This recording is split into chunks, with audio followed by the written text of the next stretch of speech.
what if they weren't men? What if they in fact were feminine identifying or femme presenting? And so from there kind of came this idea of like, well, then what happens to the language when that new context or that lens is put on? We often think about Henry the Fourth Part One as a very bloody battle, and it is. Like, let's just be frank. There's a lot of dead people by the end of it. But if you look past just the violence in that show, you actually have a very familial a story about familial dynamics with parallels and a lot of foils. I think almost all of the when we talk about Falstaff and King Henry, Hal and Hotspur, like there's so many beautiful foils, and the language around those relationships is so tangible that it just was so interesting to me to have that playfulness on gender over it.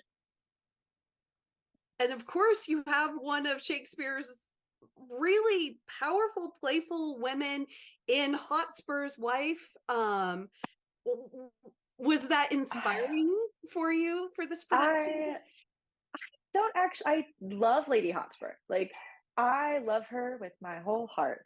And something about that was really interesting. One of the thoughts I had while thinking of playing with gender was what happened if Lady Hotspur was the only man in the show. And then I was like, no, we're having a full woman cast.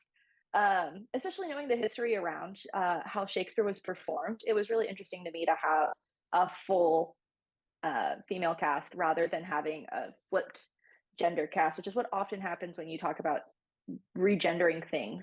Um, so I love her, And and I'm excited. can I Yes. pause for a second? If people aren't familiar, Shakespeare did perform with an all-male cast, with often younger men playing the women, or if it's an older body woman, probably an older man for comic effect.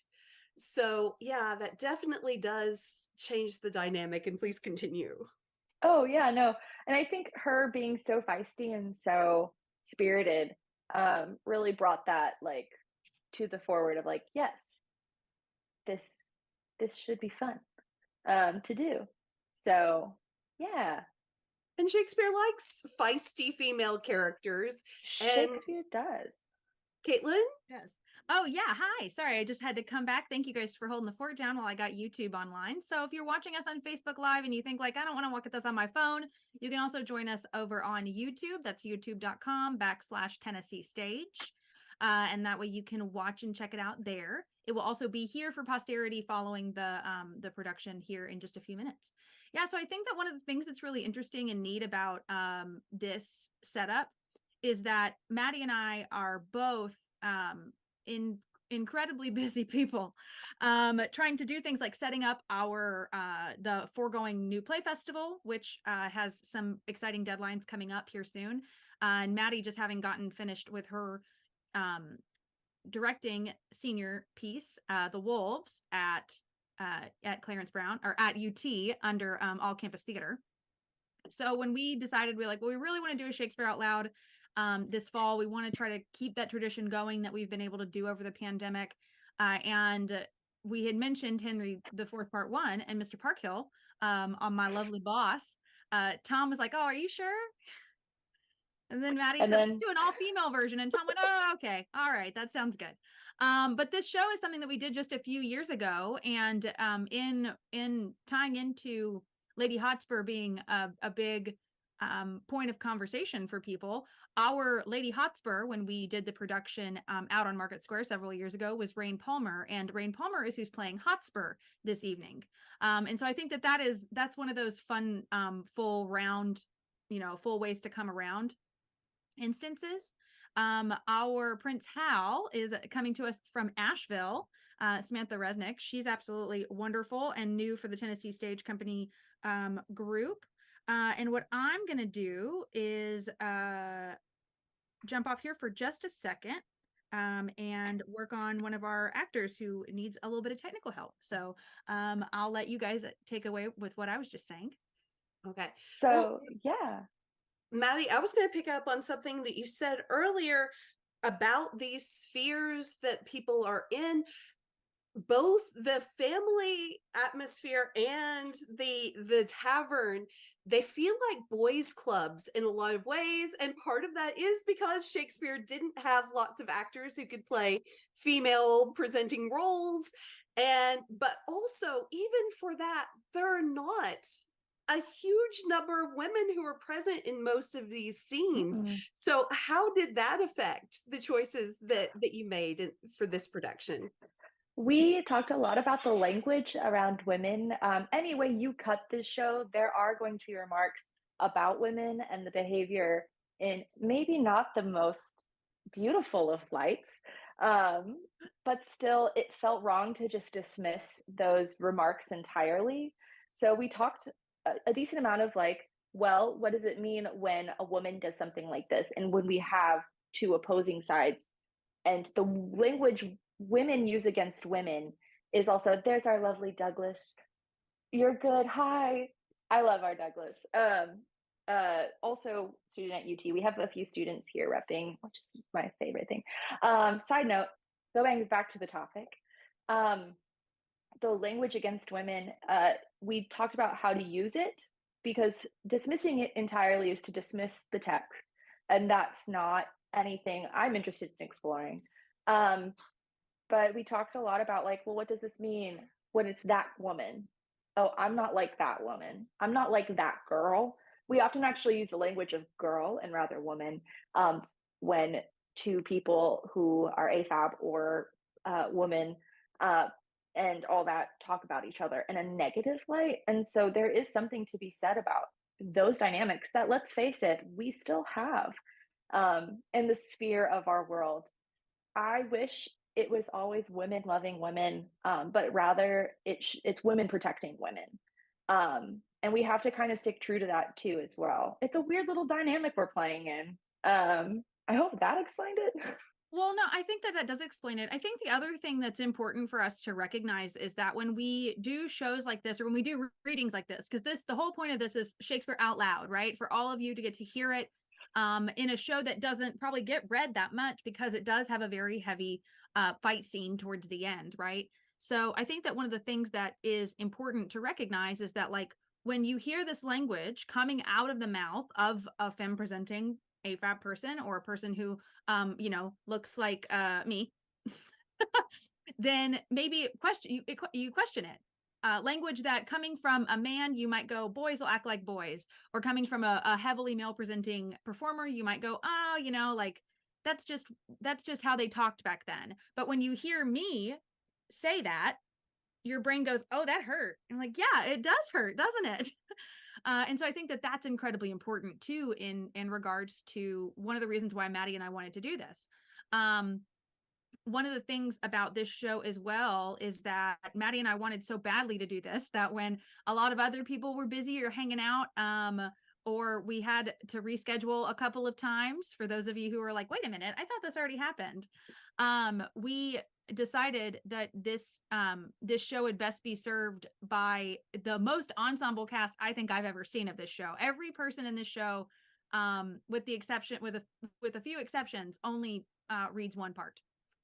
They even have me reading, so I actually get to play a role tonight. I had to reconfigure my entire setup because normally, for those of you who join us a lot, will notice that I'll do this a lot because I'm off looking at your comments and I'm off reading the stats over here and I'm running the live streams and things like that. And it was like, oh no, I have to look at the camera when I read my lines. Ha ha. I don't ever have to do that.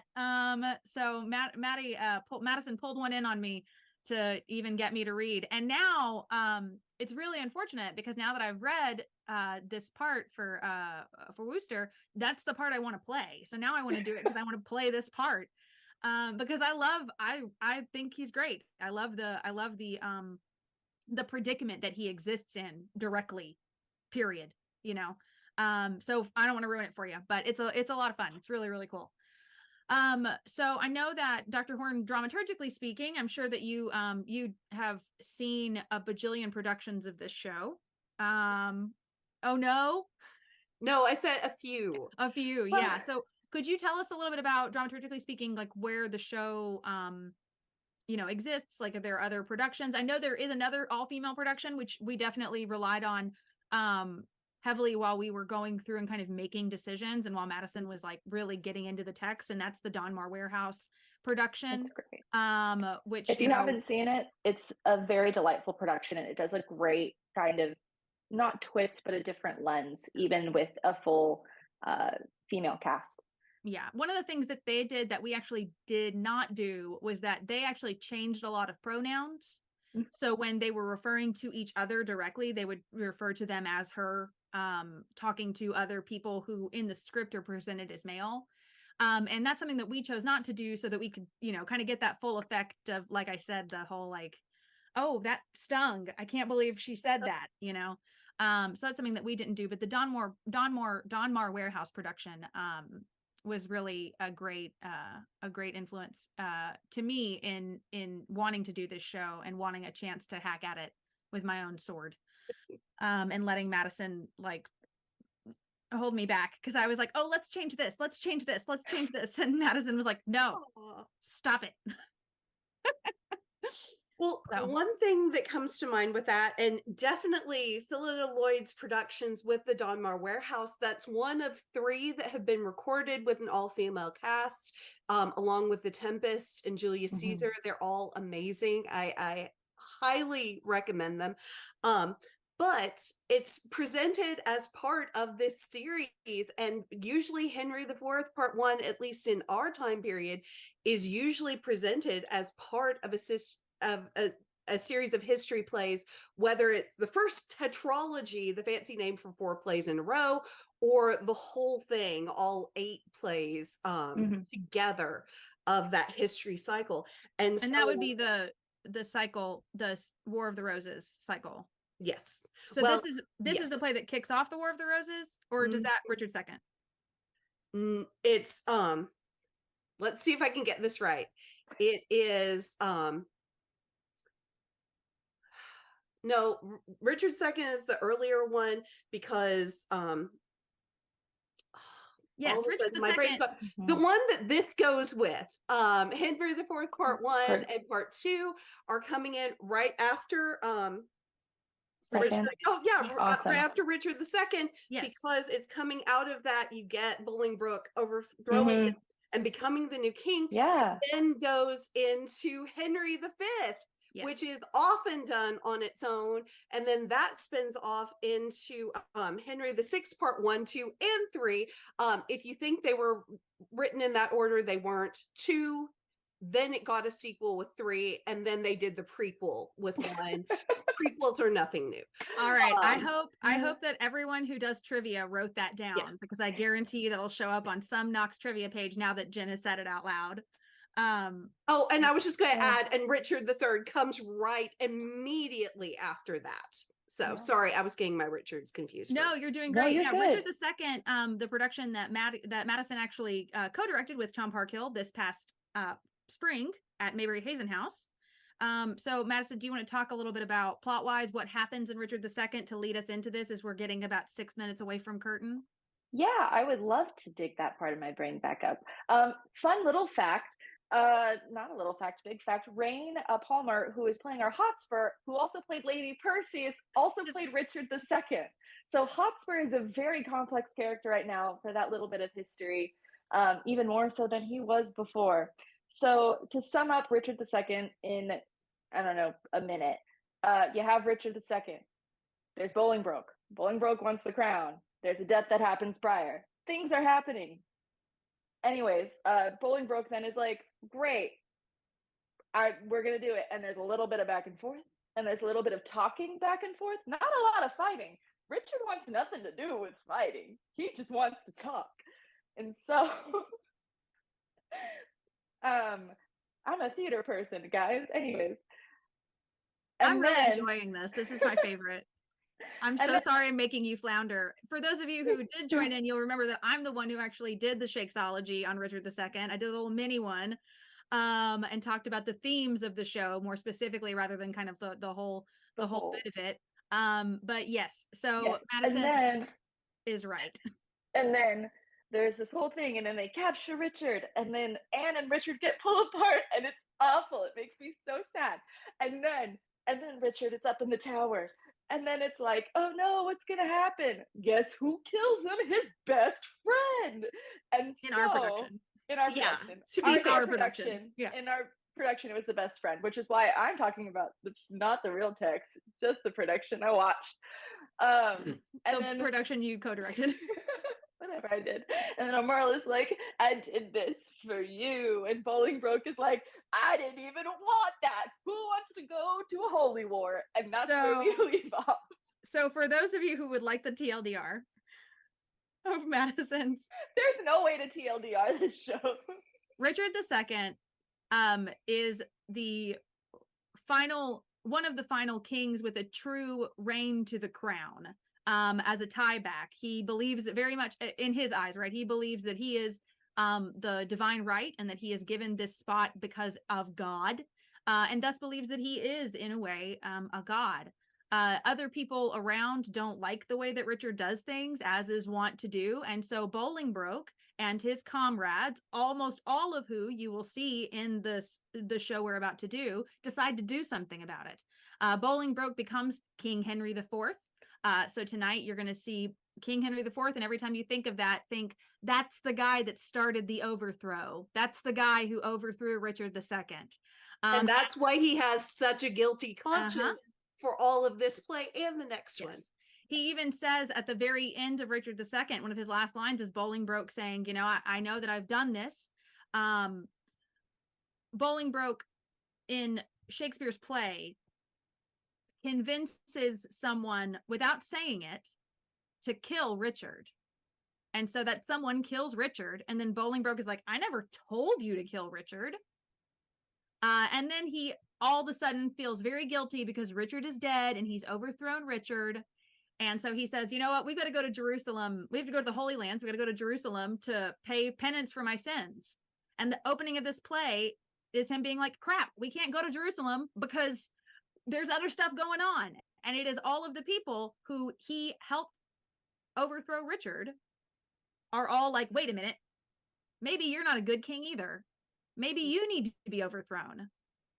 Right. And so that is where the precipice, that's my TLDR version of Maddie's wonderful production of a version of our production. And so I think that clears that up a little bit. I will also say that in this reading that we are about to do,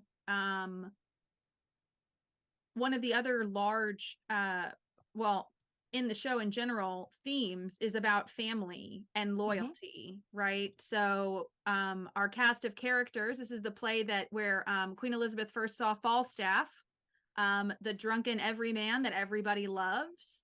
Our previous Falstaffs have been the wonderful Joe Casterline, who played Falstaff for us in both productions, where Falstaff, Falstaff on Fighting, and then Falstaff in Love and Merry Wives of Windsor. And then in our digital Merry Wives of Windsor, Dennis Elkins played a wonderful Falstaff for us. And then tonight, Falstaff is Chevy Ann's, who is also a longtime TSC actor and a wonderful performer in her own right. So having Falstaff and then Prince Henry, or Hal, who is King Henry's son. Hal has decided to go screw off somewhere, right? He's drinking his money away, acting like a commoner, acting like an idiot, right? And so Maddie or Jen, do you guys want to talk about just for a minute? I was just going to mention all the Henrys. You'll see most of the Henrys have to get nicknames so that you can tell them apart. Because, of course, you have King Henry, you have Prince Henry. And when you hear Hotspur, his name is Henry Percy. He also goes by Harry Percy or Hotspur. So it's to keep all of these Henrys and Henrys who are foils for one another as well. Keep them all straight. So just know, that the nicknames help. All right, great. Yes. So if you are in our Zoom with us, feel free to drop questions or comments or love in the chat. The actors will be able to see it. If they've got it open, they can check it out. Actors don't get distracted. But you can indeed in the chat, you'll be able to select the drop-down box and talk to everyone. And you can there drop emojis and comments about things that you love or questions that you have. During the show, if there are questions that you have about the production and I or Madison is able to answer it, then we will. If not, then we'll come back to you a little bit later. So if I tag you and you send me a question and I get you a little bit later, then I apologize for that. But I'm also reading for the show. And then also, if you're hanging out with us on Facebook or on YouTube, please feel free to type away your questions, and we'll answer them, or another moderator will grab that and answer it for you. If you love something, please on Facebook, send us a little heart, a little emoji. If you laugh at something, the live reactions are on the video, so people will be able to read the comments as they go down during the production when they rewatch it. If you don't get to stay for the whole thing tonight, you can absolutely pause it. If you're in the webinar, then this production is made on demand and is available to you for 7 days following the webinar, or you can go watch it on our YouTube or on our Facebook Live page. And there you'll be able to see real life comments and real life interactions as people go through and what they think and what they say.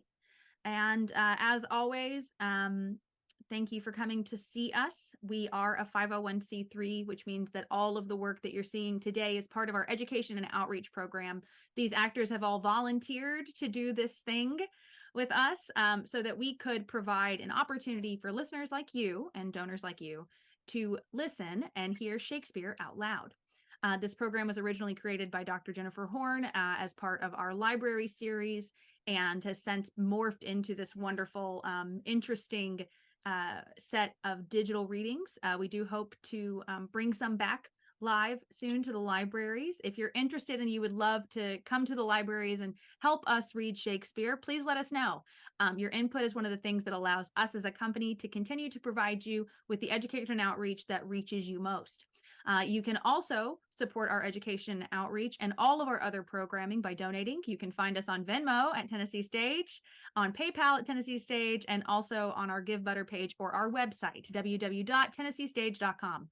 After the show is over, I'll give you guys some updates as to where we're headed next. But all I have to say is a new play festival. If you are a playwright who writes plays and you'd like to take a stab at writing a 10-minute play, we've got a few days left for you to drop in your 10-minute play for consideration. The playwrights that are chosen will be awarded $250 for the rights to perform their production at Theater Knoxville downtown in February 2024. Those productions will be directed by myself and the wonderful David Ratliff over at CBT, and known for some of his incredible ensemble productions of different Shakespeare shows under the tag of Lovers and Madmen. If you have any questions or there's anything that you would like to see us do, please send us an email. Find us a message on Facebook, or let us know. We would absolutely love to hear from you. I believe that I have talked enough, and we are going to get started. So Dr. Horn, we'll see you on the other side. I'm going to turn my camera off and change my name, and Miss Mansouri is going to get us kicked off here with a little bit of stage direction. Here we go. Yay. All righty, guys. Act 1, Scene 1. London, the Palace. Enter King Henry, Lord John of Lancaster, the Earl of Westmoreland, and others. So shaken as we are, so wan with care, find we a time for frighted peace to pant and breathe short-winded accents of new broils to be commenced in strands afar, remote. No more this thirsty entrance of this soil shall daub her lips with her own children's blood, nor more shall trenching war channel her fields, nor bruise her flowerets with the armed hooves of hostile paces. Those opposed eyes, which did lately meet in the intestine shock and furious close of civil butchery, shall now, in mutual well-beseeming ranks, march all one way and be no more opposed against acquaintance, kindred, and allies. Therefore, friends, as far as to the sepulchre of Christ, forthwith a power of English shall we levy to chase those pagans in those holy fields, over whose acres walked those blessed feet which 1400 years ago were nailed for our advantage on the bitter cross.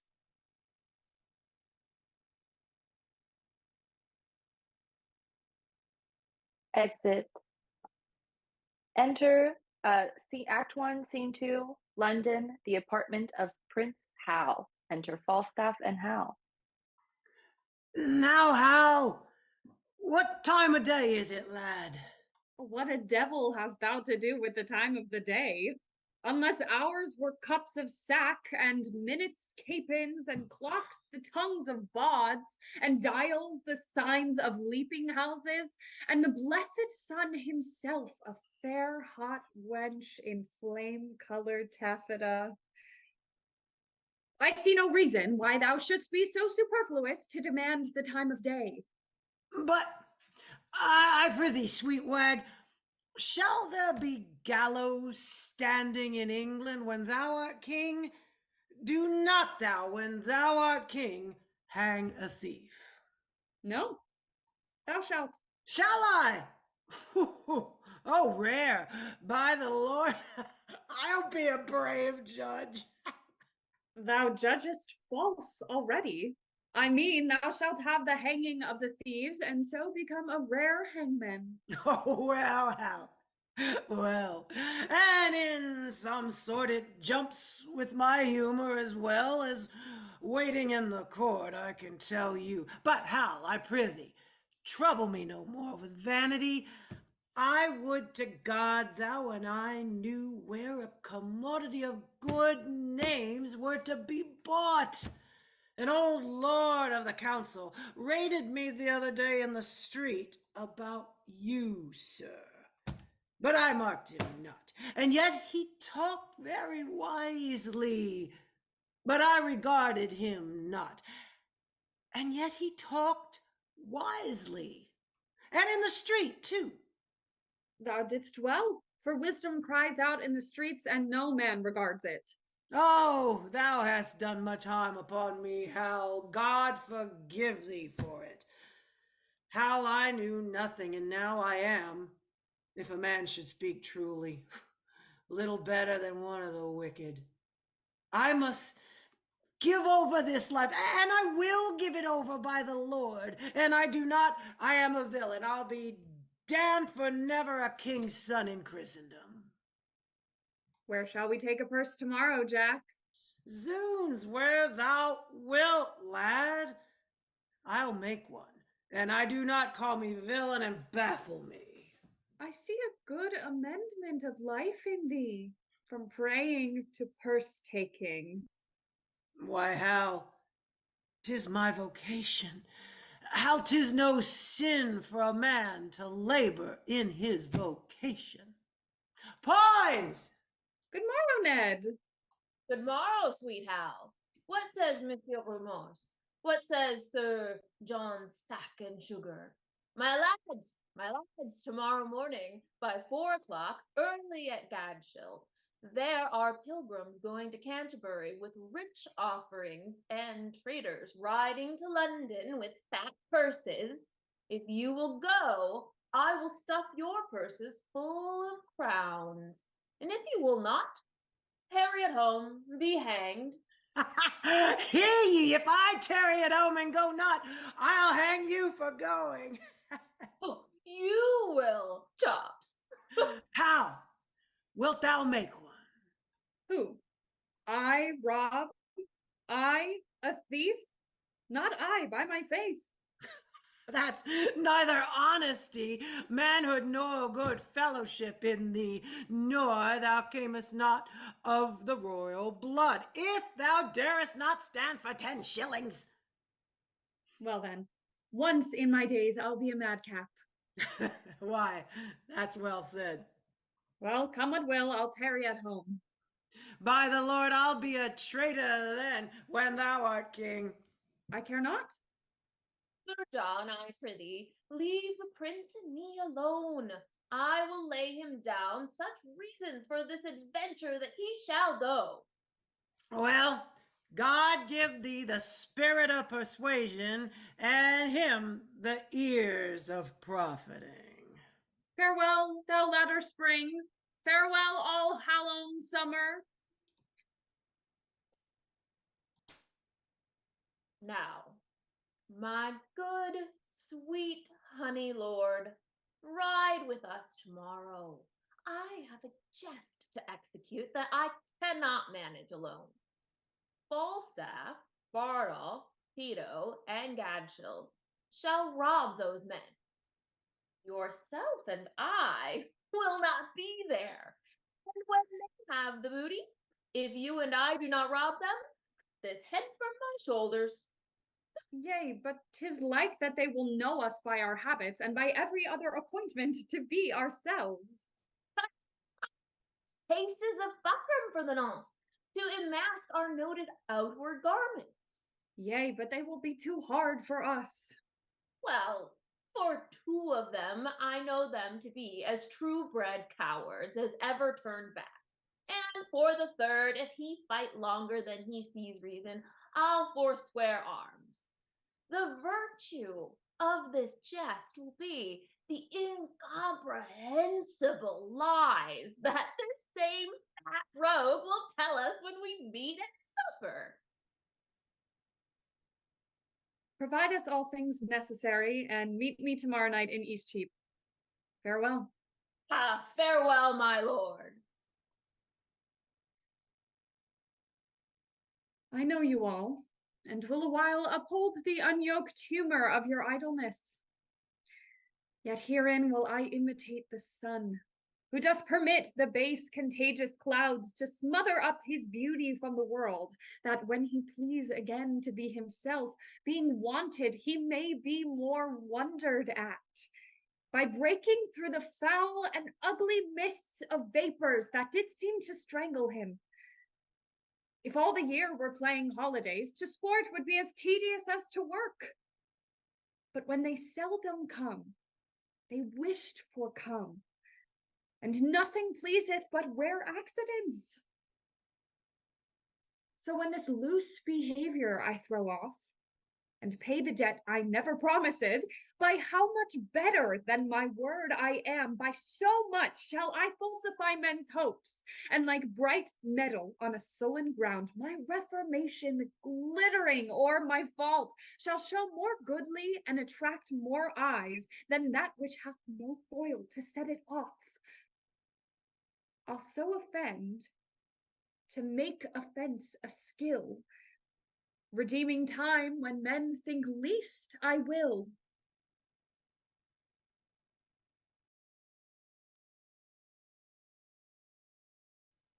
London, the palace.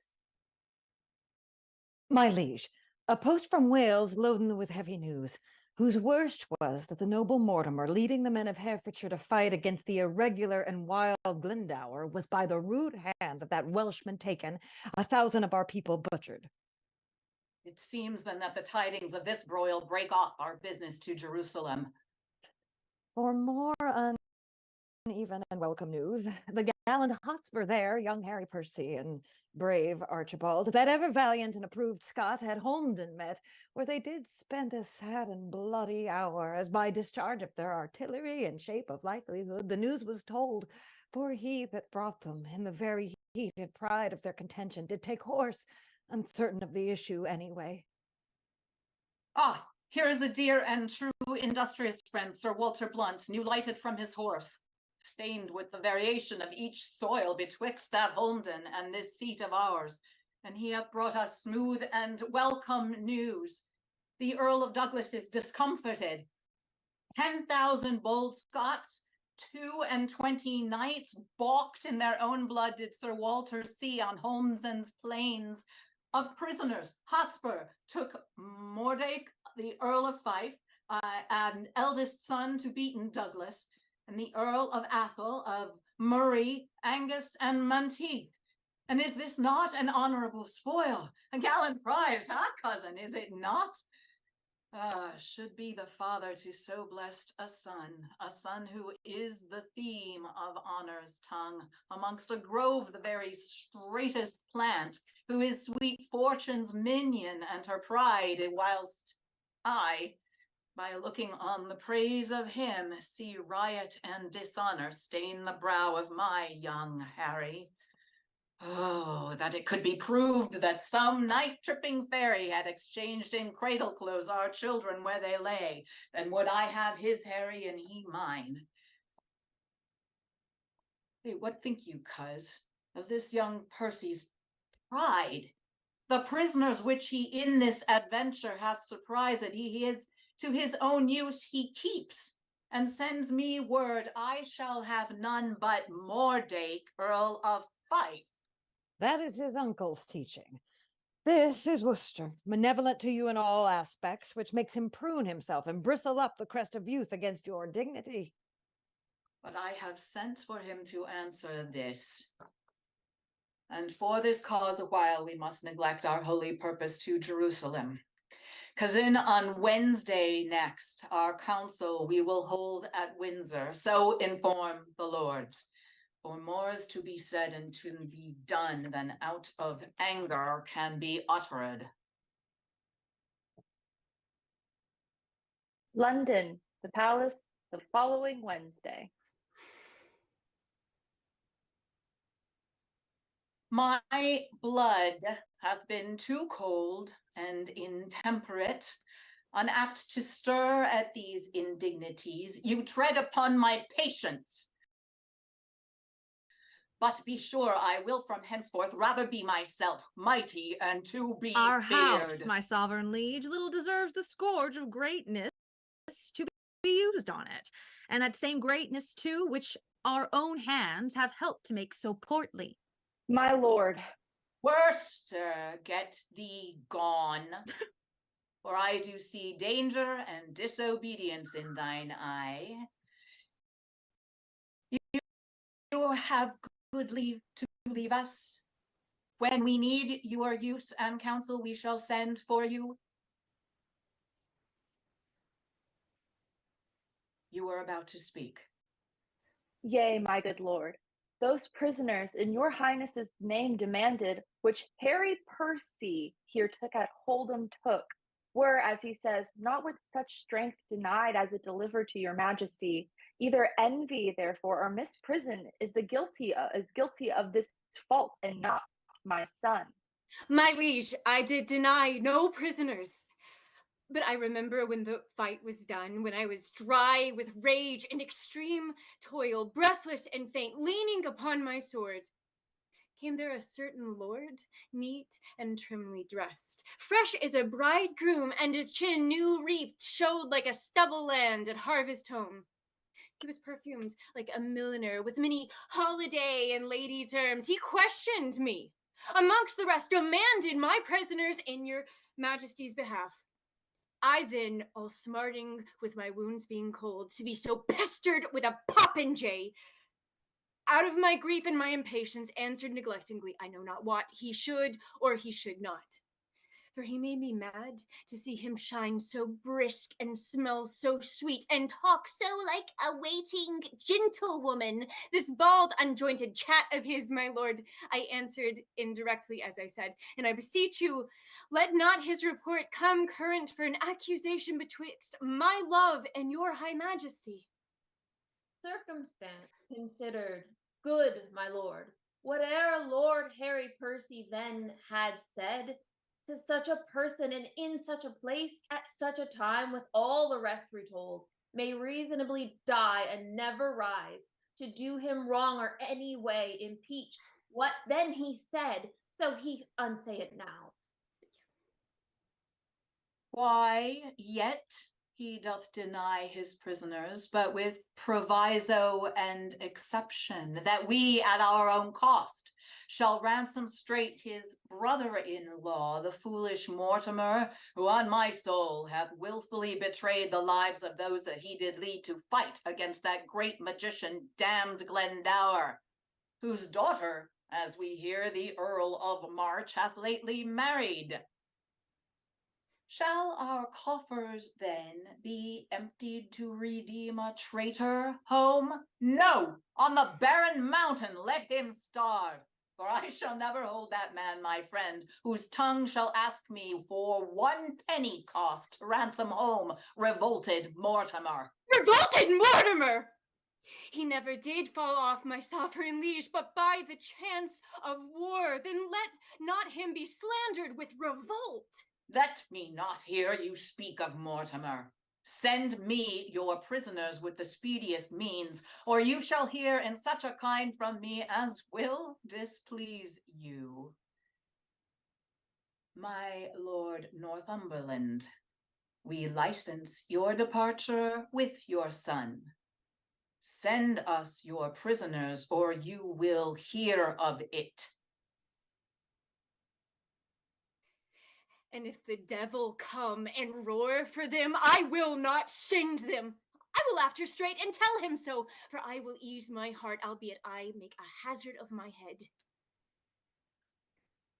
What, drunk with choler? Stay and pause a while. Here comes your uncle. Speak of Mortimer, zoons, I will speak of him, and let my soul want mercy if I do not join with him. Brother, the king hath made your nephew mad. Who struck this heat up after I was gone? He will, forsooth, have all my prisoners, and when I urged the ransom once again of my wife's brother, then his cheek looked pale, and on my face he turned an eye of death, trembling even at the name of Mortimer. I cannot blame him. Was not he proclaimed by Richard that dead is the next of blood? But soft, I pray you.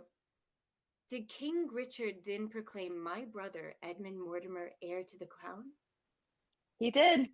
Myself did hear it. Nay, then I cannot blame his cousin king that wished him on the barren mountain starve.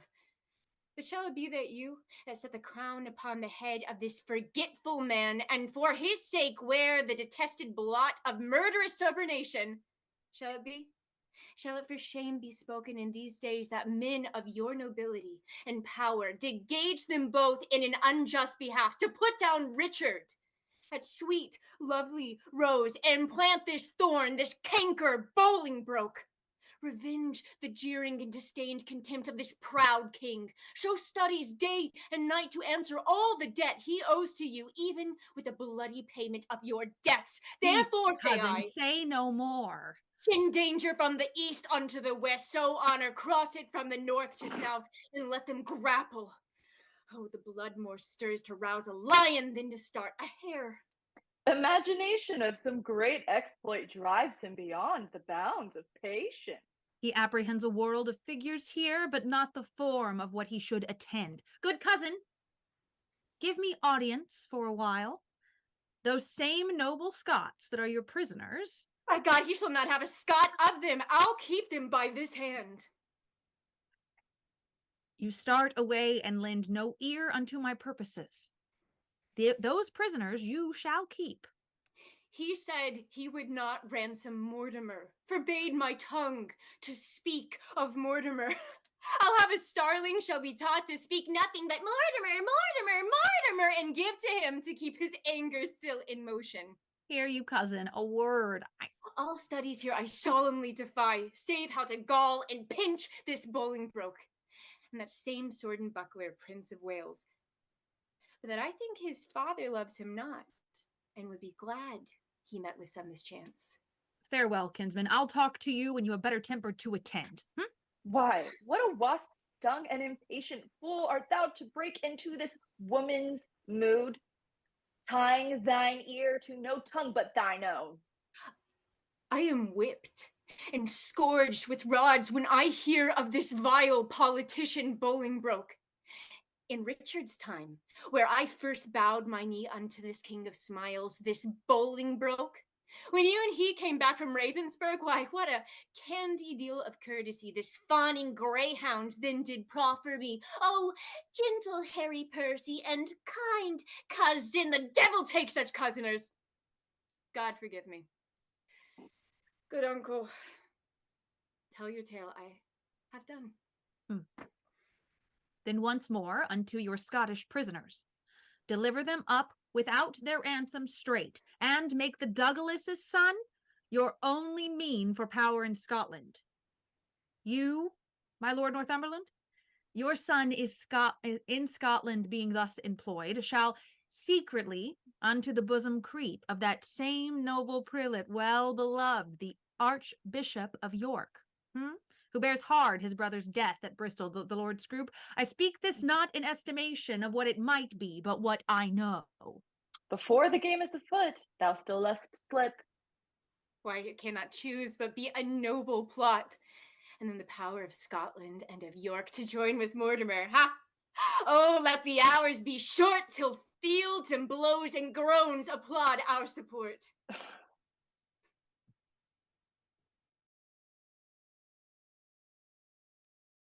Act 2, Scene 1, the highway near Gadshill.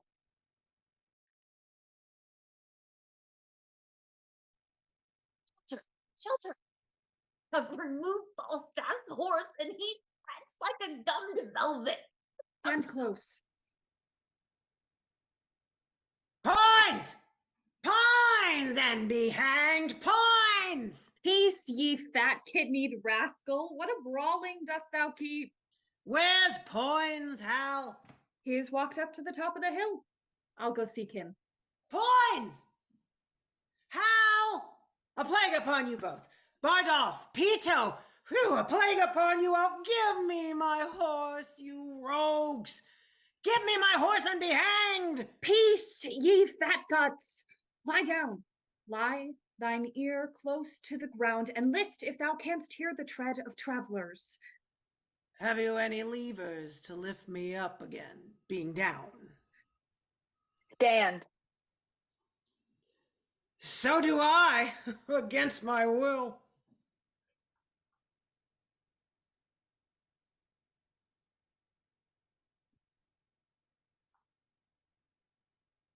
Bardolph, what news?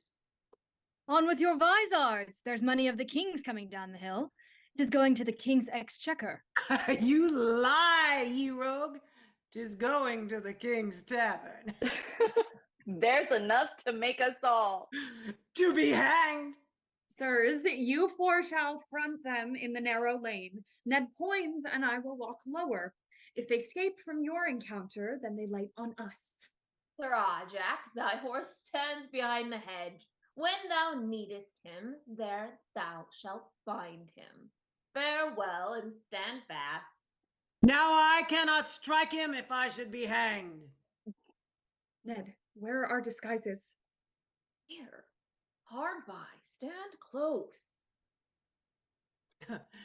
Now, my masters, happy man be his dole, say I, every man to his business.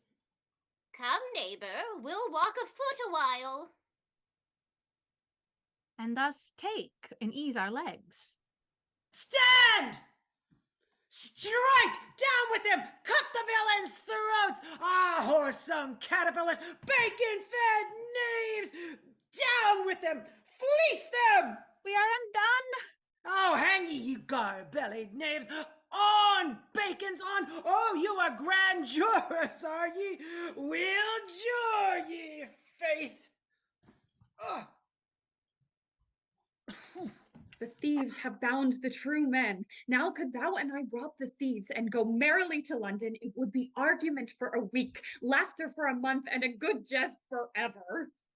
Stand close. I hear them coming. Come, my masters, let us share, and then to horse before day. And the prince and Poins be not two errant cowards. There's no equity stirring. There's no more valor in that Poins than in a wild duck. Your money! Villains!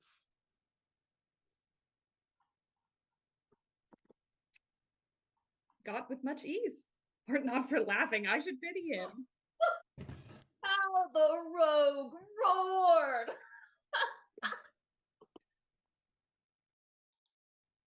Act 2, Scene 3, Walkworth Castle.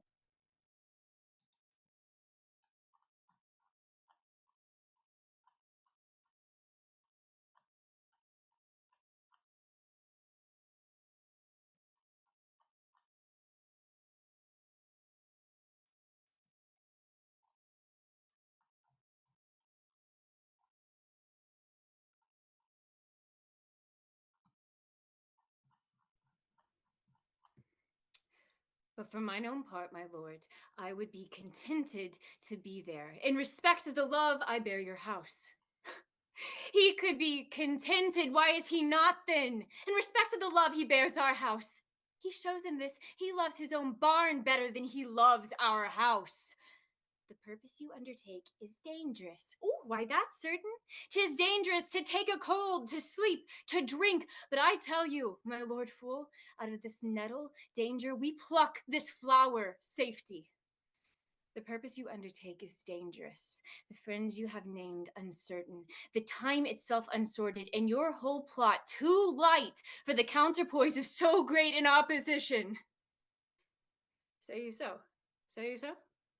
I say unto you again, you are a shallow, cowardly hind, and you lie. What a lack brain is this? By the Lord, our plot is as good a plot as ever was laid. Our friends are true and constant, a good plot, good friends, an excellent plot, very good friends.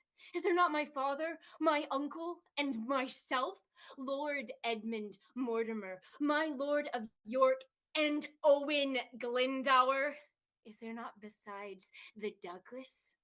Have I not all their letters to meet me in arms by the 9th of the next month? And are they not some set forward already? He will to the king and lay open all our proceedings. Let him tell the king, we are prepared. I will set forward tonight. How now, Kate? I must leave you within these 2 hours. My good lord, why are you thus alone? For what offense have I this fortnight been a banished woman from my Harry's bed? Tell me, sweet lord, what is it that takes from thee thy stomach, pleasure, and thy golden sleep?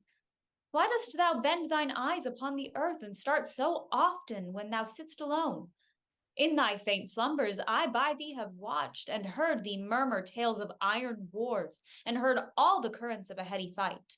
Thy spirit within thee hath been so at war, and thus hath so bestirred thee in thy sleep, that beads of sweat have stood upon thy brow like bubbles in a late disturbed stream.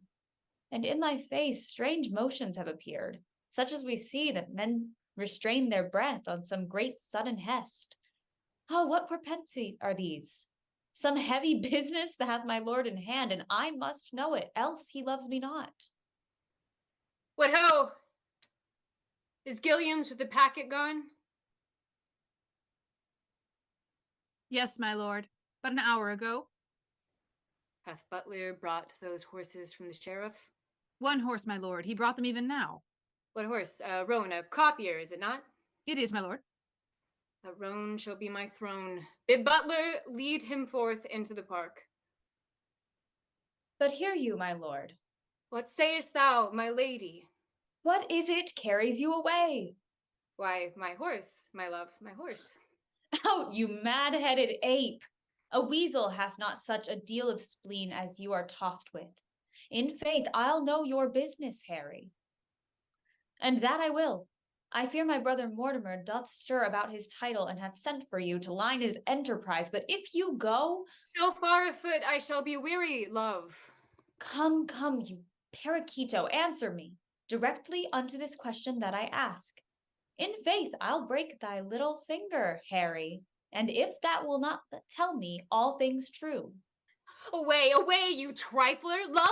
I love thee not. I care not for thee, Kate. This is no world to play with mammoths and to tilt with lips. We must have bloody noses and cracked crowns and pass them current too. Guards me, my horse! What sayest thou, Kate? What wouldst thou have with me? Do you not love me? Do you not indeed? Well, do not then. For since you love me not, I will not love myself. Do you not love me? Nay, tell me if you speak in jest or no. Come, wilt thou see me ride? And when I am on horseback, I will swear I love thee infinitely. But hark you, Kate, I must not have you henceforth question me whither I go, nor reason whereabout. Whither I must, I must. And to conclude this evening must I leave you, gentle Kate. I know you wise, but yet no farther wise than Harry Percy's wife. Constant you are, but yet a woman and her secrecy No lady closer, for I well believe thou wilt not utter what thou dost not know. And so far will I trust thee, gentle Kate. How? So far? Not an inch further. But hark you, Kate. Whither I go, thither shall you go too. Today will I set forth, tomorrow you. Will that content you, Kate? It must, of course.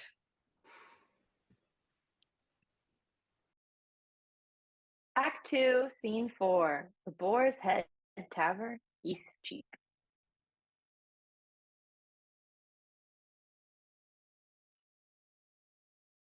Ow. With 3 or 4 loggerheads amongst 3 or 4 score hogsheads, Sirrah, I am sworn brother to a leash of drawers, and can call them all by their christened names as Tom, Dick, and Francis. My lord, old Sir John with half a dozen more are at the door. Shall I let them in? Let them alone a while, and then open the door. Poins, Falstaff, and the rest of the thieves are at the door. Shall we be merry? Merry as crickets. I am now of all humors that have shown themselves humor since the old days of Goodman Adam. I am not yet of Percy's mind, the Hotspur of the North, he that kills me some 6 or 7 dozen of Scots at a breakfast, washes his hands, and says to his wife, "Fie upon this quiet life, I want work." Call in ribs, call in tallow.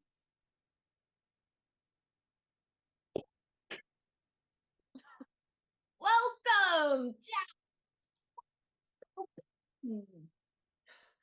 A plague of all cowards, I say, and a vengeance too. Marry and amen. Give me a cup of sack, boy. Oh, a plague of all cowards. Give me a cup of sack, rogue. Is there no virtue extant? Go thy ways, old Jack. Die when thou wilt, if manhood, good manhood, be not forget upon the face of the earth. Then am I a shotten herring. There live not 3 good men unhanged in England, and one of them is fat and grows old. God help the while. A bad world, I say. Oh, now, Woolsack, what mutter you? Oh, a king's son? You, Prince of Wales? Why, you whoresome round man, what's the matter? Are you not a coward? Answer me to that, and Poins there. Soons, ye fat paunch, and ye call me a coward? By the Lord, I'll stab thee. Oh, I call thee coward. I'll see thee damned ere I call thee coward. But I would give £1,000 I could run as fast as thou canst. Give me a cup of sack. I am a rogue if I drunk today. Oh, villain, thy lips are scarce white since thou drunkest last. All's that for that. A plague of all cowards, still I say. What's the matter? What's the matter? There be 4 of us had taken £1,000 this day morning. Where is it, Jack? Where is it? Where is it? Taken from us it is, 100 upon poor 4 of us. What, 100, man? Oh, I escaped by miracle. I am 8 times thrust through the doublet, 4 through the hose, my buckler cut through and through, my sword hacked like a handsaw et chasinium, a plague upon all cowards. Speak, sirs, how was it? We set upon some dozen. Oh, 16 at least, my lord. And bound them. No, they were not bound. Oh, ye rogue, they were bound, every man of them. As we were sharing, some 6 or 7 fresh men set upon us. Oh, unbound the rest and then come in the other. What, fought you with them all? Oh. All. I know not what you call all, but I had not fought with 50 of them. I am a radish. Pray God you have not murdered one of them. Oh, nay, that's past praying for. I have peppered 2 of them. 2 I am sure I have paid. 2 rogues in buckram suits. I can tell thee what, Hal, if I tell thee a lie, spit in my face, call me a horse, 4 rogues in buckram let at me. What, 4? Thou saidst but 2 even now. Oh, 4, Hal. I told thee 4. He said 4. Oh, these 4 came all affront and mainly thrust at me, and I made no more ado, but I took their 7 points in my target thus. 7? Why, there were but 4 even now. In buckram. 4. 4 in buckram suits. 7 by these hilts, or I am villain else. Prithee, let him alone. We shall have more anon. Dost thou hear me, Hal? Aye, and mark thee too, Jack. Well, do so, for it is worth the listening to, these 9 in buckram that I told thee of. So 2 more already. Oh, began to give me ground, and I followed me close, came in foot and hand, and with a thought of 7, the 11 I paid. Oh, monstrous! 11 buckram men grown out of 2. Oh, but as the devil would have it, 3 misbegotten knaves in Kendall Green came at my back and let drive at me. Oh, for it was so hell dark that thou couldst not see thy hand. These lies are like their father that begets them, gross as a mountain, open, palpable. Why, thou clay-brained guts, thou naughty-pated fool, thou whoreson, obscene, green tallow catch. What? Art thou mad? Is not the truth the truth? Why, how couldst thou know these men in Kendall Green when it was so dark thou couldst not see thy hand? Come, tell us your reason. What sayst thou to this? Well, come, your reason, Jack. Your reason. What? Upon compulsion? Junes. And were I at the Strapato, or all the racks in the world, I would not tell you on compulsion. I'll be no longer guilty of this sin, this sanguine coward, this bed presser, this horseback breaker, this huge hill of flesh. Blood, ye starveling! You elf-skinned, you dried neat's tongue, you bull's pizzle! You stockfish, oh, for breath to utter what is like thee! You tailor's yard, you sheath, you bowcase, you vile standing tuck! Well, breathe a while, and then to it again. And when thou hast tired thyself in base comparisons, hear me speak but this. Mark, Jack. We too saw you 3 set on 3, and were masters of their wealth. Mark now, how a plain tale shall put you down. Then did we 2 set on you 3, and Falstaff, you carried your guts away as nimbly, with as quick dexterity, and roared for mercy, and still run and roared as ever I heard bull calf. What a slave art thou to hack thy sword as thou hast done, and then say it was in fight? What trick, what device, what starting hole canst thou now find out to hide thee from this open and apparent shame? Come, let's hear, Jack. What trick hast thou now?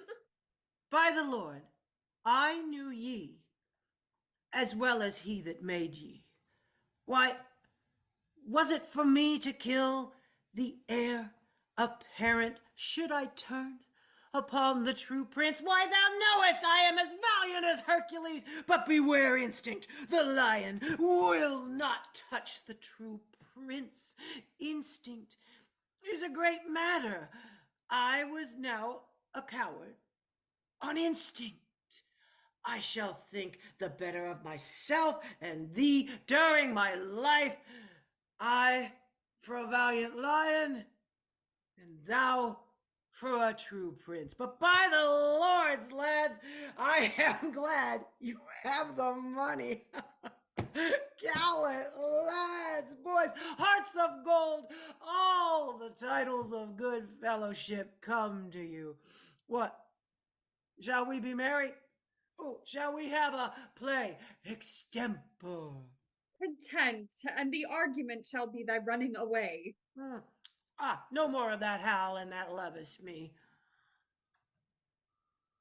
Oh, Jesu, my lord the prince. How now, my lady the hostess, what sayst thou to me? Marry, my lord, there is a nobleman of the court at the door, would speak with you. He says he comes from your father. Give him as much as will make him a royal man, and send him back again to my mother. What manner of man is he? An old man. What doth gravity out of his bed at midnight? And shall I give him his answer? Prithee, do, Jack. Faith, and I'll send him packing. Now, sirs, by Our Lady you fought fair. So did you, Peto. So did you, Bardolph. You are lions too. You ran away upon instinct. You will not touch the true prince. No, fie! Faith, I ran when I saw others run. Faith, tell me now in earnest, how came Falstaff's sword so hacked? Why, he hacked it with his dagger. Yea, and to tickle our noses with spear grass to make them bleed, and then to beslubber our garments with it, and swear it was the blood of true men. I blushed to hear his monstrous devices. Oh, villain, thou stolest a cup of sack 18 years ago, and were taken with the manor, and ever since thou hast blushed extempore. Here comes lean Jack. Here comes Barebone. How now, my sweet creature of bombast? How long is it ago, Jack, since thou sawest thine own me? There's villainous news abroad. Here was Sir John Bracy from your father. You must to the court in the morning. That same mad fellow of the north, Percy. Oh, and he of Wales that gave Amamon the bastinado and made Lucifer cuckold and swore the devil his true liegeman upon the cross of a Welsh hook. Owen Glendower and his son-in-law Mortimer and the old Northumberland. And that sprightly Scot of Scots, Douglas, that runs a horseback up a hill perpendicular. He that rides at high speed and with his pistol kills a sparrow flying. You have hit it! So did he never, the sparrow. Well, that rascal hath good mettle in it. He will not run. Yes, Jack, upon instinct. Well, he is there too, and one more Drake, and 1,000 blue caps more. The Earl of Worcester is stolen away tonight. Thy father's beard is turned white with the news. Shall we have a play extempore? Well, thou wert to be horribly chid tomorrow when thou comest to thy father. If thou love me, practice an answer. Do thou stand for my father and examine me upon the particulars of my life. Oh, shall I? Content. This chair shall be my state, this dagger my scepter, and this cushion my crown. Now give me a cup of sack to make my eyes look red, and that may be thought I have wept, for I must speak in passion. Stand aside, nobility. Oh, Jesu, this is excellent sport in faith. Weep not, sweet queen, for trickling tears are they. Harry, I do not only marvel where thou spendest thy time, but also how thou art accompanied. Oh, the father, how he holds his consonants. Oh, for God's sake, lords, convey my tristful queen, for tears do stop the floodgates of her eyes. Oh, Jesu, he doth it as like one of these harlotry players as I ever see. Oh, peace, good pint pot keys, good tickle brain Harry. I do not only marvel where thou spendest thy time, but also how thou art accompanied. Thou art my son, if then thou be son to me. Here lies the point. Why, being son to me, art thou so pointed at? Shall the son of England prove a thief and take purses? Oh, a question to be asked. There is a thing, Harry, which thou hast often heard of, and it is known to many in our land by the name of pitch. This pitch, as ancient writers do report, doth defile, so doth the company thou keepest. And yet there is a virtuous man, whom I have oft noted in thy company, but I know not his name. What manner of man, and it like your majesty?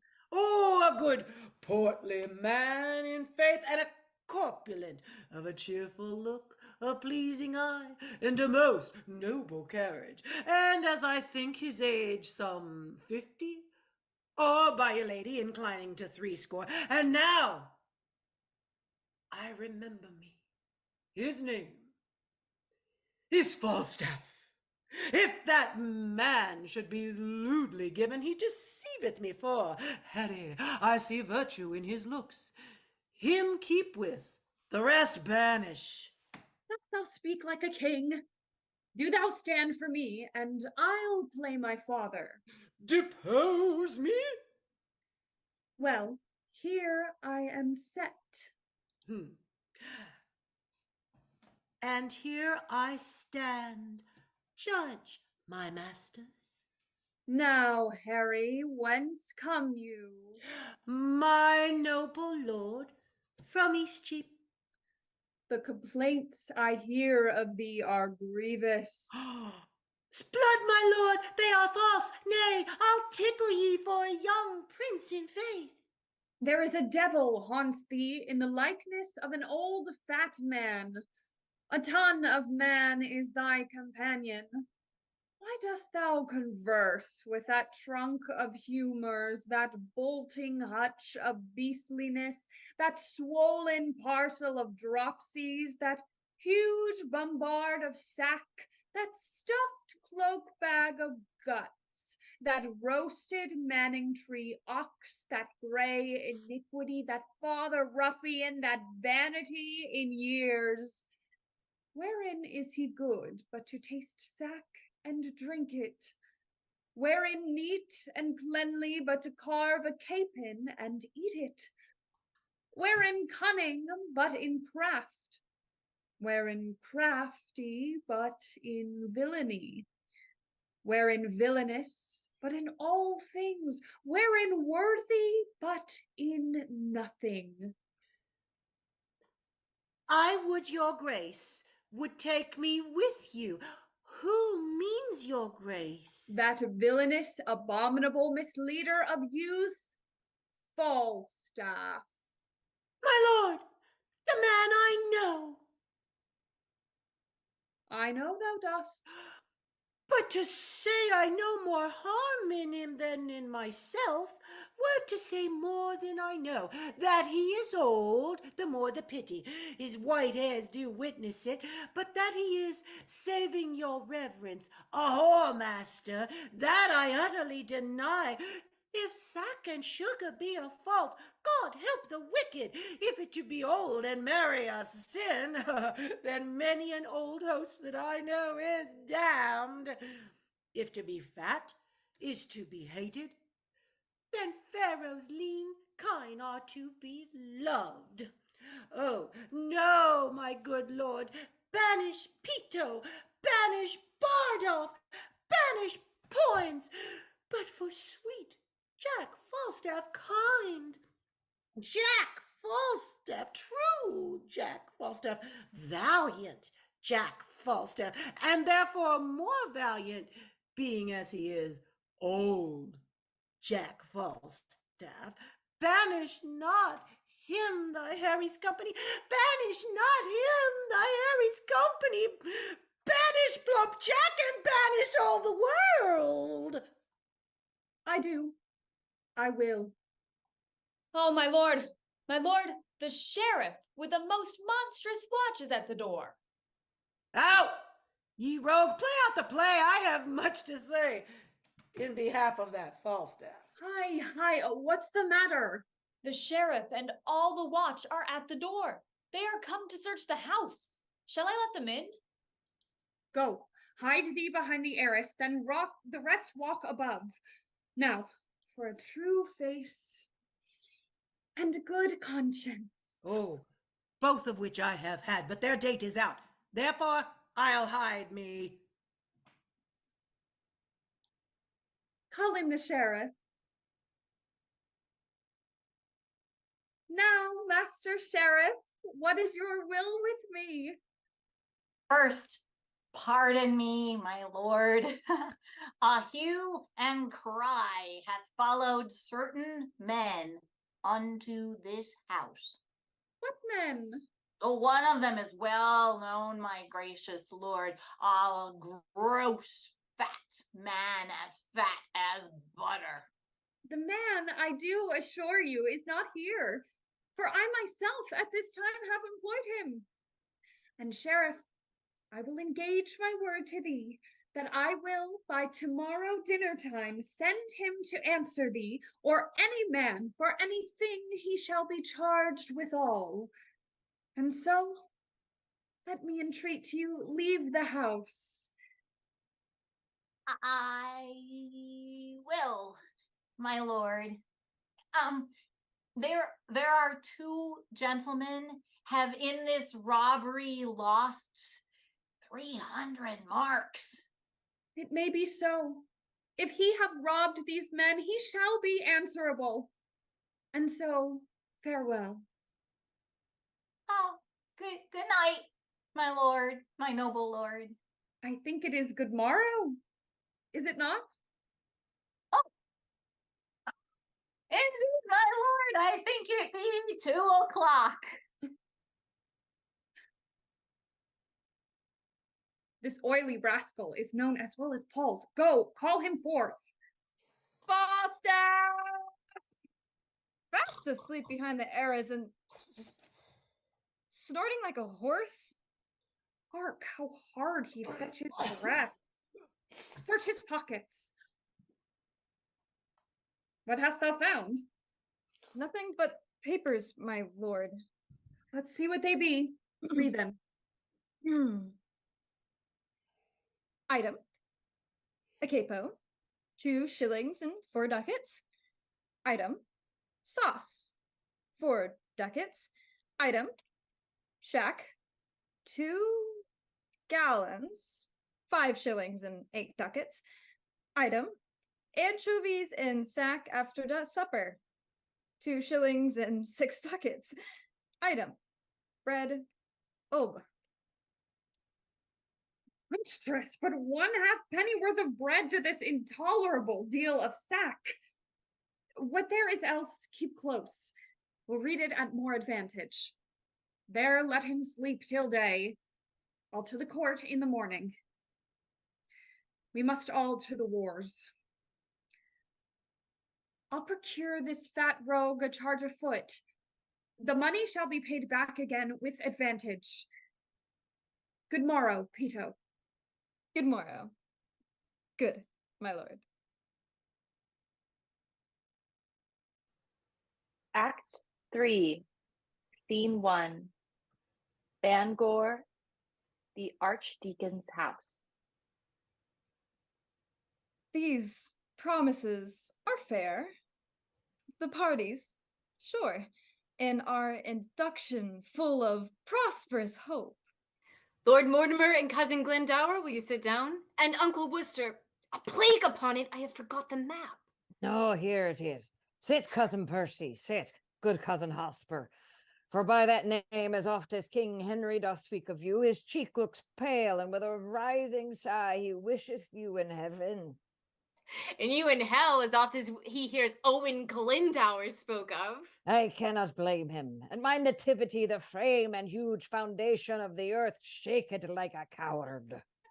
Why, so it would have done at the same season if your mother's cat had but kittens, though yourself had never been born. I say the earth did shake when I was born. And I say the earth was not of my mind, if you suppose as fearing you it shook. The heavens were all on fire, the earth did tremble. Oh, then the earth shook to see the heavens on fire, and not in fear of your nativity. Cousin, of many men I do not bear these crossings. Give me leave to tell you once again that at my birth the front of heaven was full of fiery shapes. The goats ran from the mountains. The herds were strangely clamorous to the frightened fields. These signs have marked me extraordinary, and all the courses of my life do show I am not in the role of common men. I think there's no man speaks better Welsh. Out to dinner. Peace, cousin Percy. You will make him mad. I can call spirits from the vasty deep. Why, so can I, or so can any man, but will they come when you do call for them? Why, I can teach you, cousin, to command the devil. And I can teach thee, cause, to shame the devil by telling truth. Tell truth and shame the devil. Come, no more of this unprofitable chat. 3 times hath that false King Henry made head against my power. Thrice from the banks of Wye and sandy-bottomed Severn have I sent him bootless home and weather-beaten back. Ooh, home without boots, and in foul weather too. How scapes he agues in the devil's name? Come, here's the map. Shall we divide our right according to our threefold ordered thing? The Archdeacon hath divided into 3 limits very equally. Methinks my moiety, north from Burton here, in quantity equals not one of yours. See how this river comes me cranking in, and cuts me from the best of all my land. It shall not wind with such a deep indent to rob me of so rich a bottom here. Not wind? It shall, it must. You see it doth. I'll not have it altered. Will not you? No, nor you shall not. Who shall say me nay? Why, that I will. Let me not understand you then. Speak it in Welsh.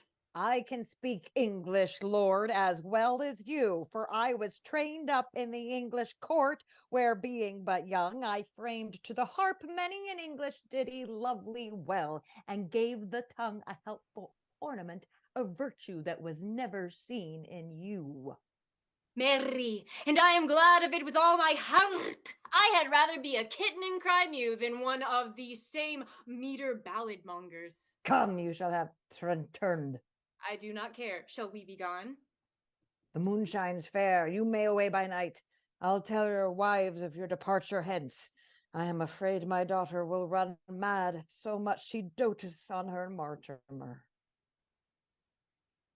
Fie, cousin Percy, how you cross my father. I cannot choose. Sometime he angers me with telling me of the moldwarp and the ant, of the dreamer Merlin and his prophecies, and of a dragon and a finless fish. In faith, he is a worthy gentleman. Shall I tell you, cousin, man is not alive, might so have tempted him as you have done, without the taste of danger and reproof, but do not use of oft, let me entreat you. In faith, my lord, you are too willful blame, and since your coming hither have done enough to put him quite beside his patience. You must needs learn, lord, to amend this fault. Well, I am schooled. Good manners be your speed. Here comes our wives, and let us take our leave. This is the deadly spite that angers me. My wife can speak no English, I no Welsh. I understand thy looks, that pretty Welsh which thou pourest down from these swelling heavens. Is such a parley should I answer thee? He bids you on the wanton rushes lay you down, and rest your gentle head upon her lap, and she will sing the song that pleaseth you, and on your eyelids crown the god of sleep. With all my heart, I'll sit and hear her sing. Come, Kate, thou art perfect in lying down. Come, quick, quick, that I may lay my head in thy lap. Go, ye giddy goose. Now I perceive the devil understands Welsh, and 'tis no marvel he is so humorous. My lady, he is a good musician. Then you should be nothing but musical, for you are altogether governed by humors. Lie still, ye thief, and hear the lady sing in Welsh. I'd rather hear Lady my brack howl in Irish. Wouldst thou have thy head broken? No, Then be still. neither. 'Tis a woman's fault. Oh, now God help thee. To the Welsh lady's bed. What's that? Peace, she sings. Come, Kate, I'll have your song too. Come, sing. I will not sing. And the indentures be drawn all away within these 2 hours, and so come in when you will. Come, come, Lord Mortimer, you are as slow as hot Lord Percy is on fire to go. By this our book is drawn, but we'll seal and then to horse immediately. With all my heart. Act 3, Scene 2, London, the Palace. I know not whether God will have it so for some displeasing service I have done, that in his secret doom, out of my blood he'll breed revengement and a scourge for me, to punish my mistreadings. Tell me else, could such inordinate and low desires, such barren pleasures, rude society as thou art matched withal and grafted to, accompany the greatness of thy blood and hold their level with thy princely heart? So please your majesty. Thy place in council thou hast rudely lost, which by thy younger brother is supplied. The hope and expectation of thy time is ruined, and the soul of every man prophetically doth forethink thy fall. Had I so lavish of my presence been, so stale and cheap to vulgar company, opinion that did help me to the crown had left me in reputeless banishment, a fellow of no mark nor likelihood. By being seldom seen, I could not stir, but like a comet I was wondered at, that men would tell their children, this is he. That skipping king, he ambled up and down with shallow jesters and rash bavin wits, and thieved himself to popularity. So when he had occasion to be seen, he was but as a cuckoo is in June, heard, but not regarded. And in that very line, Harry, standest thou. For thou hast lost thy princely privilege with vile participation. Not an eye but is aweary of thy common sight, save mine, which hath desired to see thee more. I shall hereafter, my thrice gracious lord, be more myself. For all the world. As thou art to this hour, was Richard then, when I from France set foot at Ravenspark. And even as I was then is Percy now. He hath more worthy interest to the state than thou the shadow of succession, and, being no more in debt to years than thou, leads ancient lords and reverend bishops on to bloody battles and to bruising arms. Thrice hath Hotspur in his enterprises discomfited great Douglas, ta'en him once, enlarged him, and made a friend of him, to fill the mouth of deep defiance up and shake the peace and safety of our throne. But wherefore do I tell these news to thee? Why, Harry, do I tell thee of my foes, which art my nearest and dearest enemy, thou that art like enough through vassal fear, base inclination, and the start of spleen to fight against me under Percy's pay. Do not think so. You shall not find it so. I will redeem all this on Percy's head, and in the closing of some glorious day be bold to tell you that I am your son. And that shall be the day, whene'er it lights, that this same child of honor and renown, this gallant Hotspur, this all-praised knight, and your unthought of Harry chance to meet. I shall make this northern youth exchange his glorious deeds for my indignities. This, in the name of God, I promise here. The which, if he be pleased, I shall perform, and I will die 100,000 deaths ere break the smallest parcel of this vow. 100,000 rebels die in this. Thou shalt have charge and sovereign trust herein.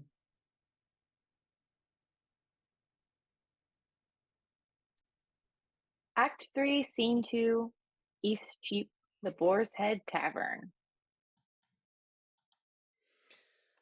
Bardolph, am I not fallen away vilely since this last action? Do I not bate? Do I not dwindle? Why, my skin hangs about me like an old lady's loose gown. Well, I'll repent. And that suddenly. I shall be out of heart shortly, and then I shall have no strength to repent. I have not forgotten what the inside of a church is made of. I am a peppercorn. The inside of a church! Company, villainous company, thou hast been the spoil of me. Sir John, you are so fretful. You cannot live long. Why, there it is. Come, sing me a bawdy song, make me merry. I was as virtuously given as a gentleman need to be. Virtuous enough. Swore little, diced not above 7 times a week. Went to bawdy houses once in a quarter of an hour, paid money that I borrowed 3 or 4 times, lived well and in good compass. And now I live all out of order, out of all compass. Why, you are so fat, Sir John, that you must needs be out of all compass, out of all reasonable compass, Sir John. Do thou amend thy face, and I'll amend my life. Why, Sir John, my face does you no harm. Oh, I never see thy face, but I think upon hellfire. Ugh. Sblood, I would my face were in your belly. God of mercy, so should I be sure to be heartburned. Oh, and how? Have you inquired yet who picked my pocket? Why, Sir John, what do you think, Sir John? Do you think I keep thieves in my house? I have searched, I have inquired, and so has my husband, man by man, boy by boy, servant by servant. The tithe of a hair was never lost in my house before. Oh, ye lie, hostess. Bardolph was shaved and lost many a hair, and I'll be sworn my pocket was picked. Go to. You are a woman, go. Who, I? No, I defy thee. God's light, I was never called so in mine own house before. Go to, I know you well enough. No, Sir John, you do not know me, Sir John. I know you, Sir John. You owe me money, Sir John. And now you pick a quarrel to beguile me of it. You owe me money here besides, Sir John, for your diet and by drinkings and money lent to you. £24. He had his part of it, let him pay. He? Alas, he is poor, he hath nothing. How? Poor? Look upon his face, what call you rich? Let them coin his nose, let them coin his cheeks. I'll not pay a penny. Shall I not take mine case in mine inn, but I shall have my pocket picked. I have lost a seal ring of my grandfather's worth 40 mark. Oh, Jesu, I have heard the prince tell him, I know not how oft that ring was copper. How? Oh, The prince is a jack, a sneak up. His blood and he were here, I would cudgel him like a dog if he would say so. Ooh, how now, lad, in faith? Must we all march? My lord, I pray you hear me. What sayest thou, Mistress Quickly? How doth thy husband? I love him well. He is an honest man. Good, my lord, hear me. Oh, prithee let her alone and list to me. What sayst, Jack? The other night I fell asleep here behind the arras and had my pocket picked. This house is turned bawdy house. They pick pockets. What didst thou lose, Jack?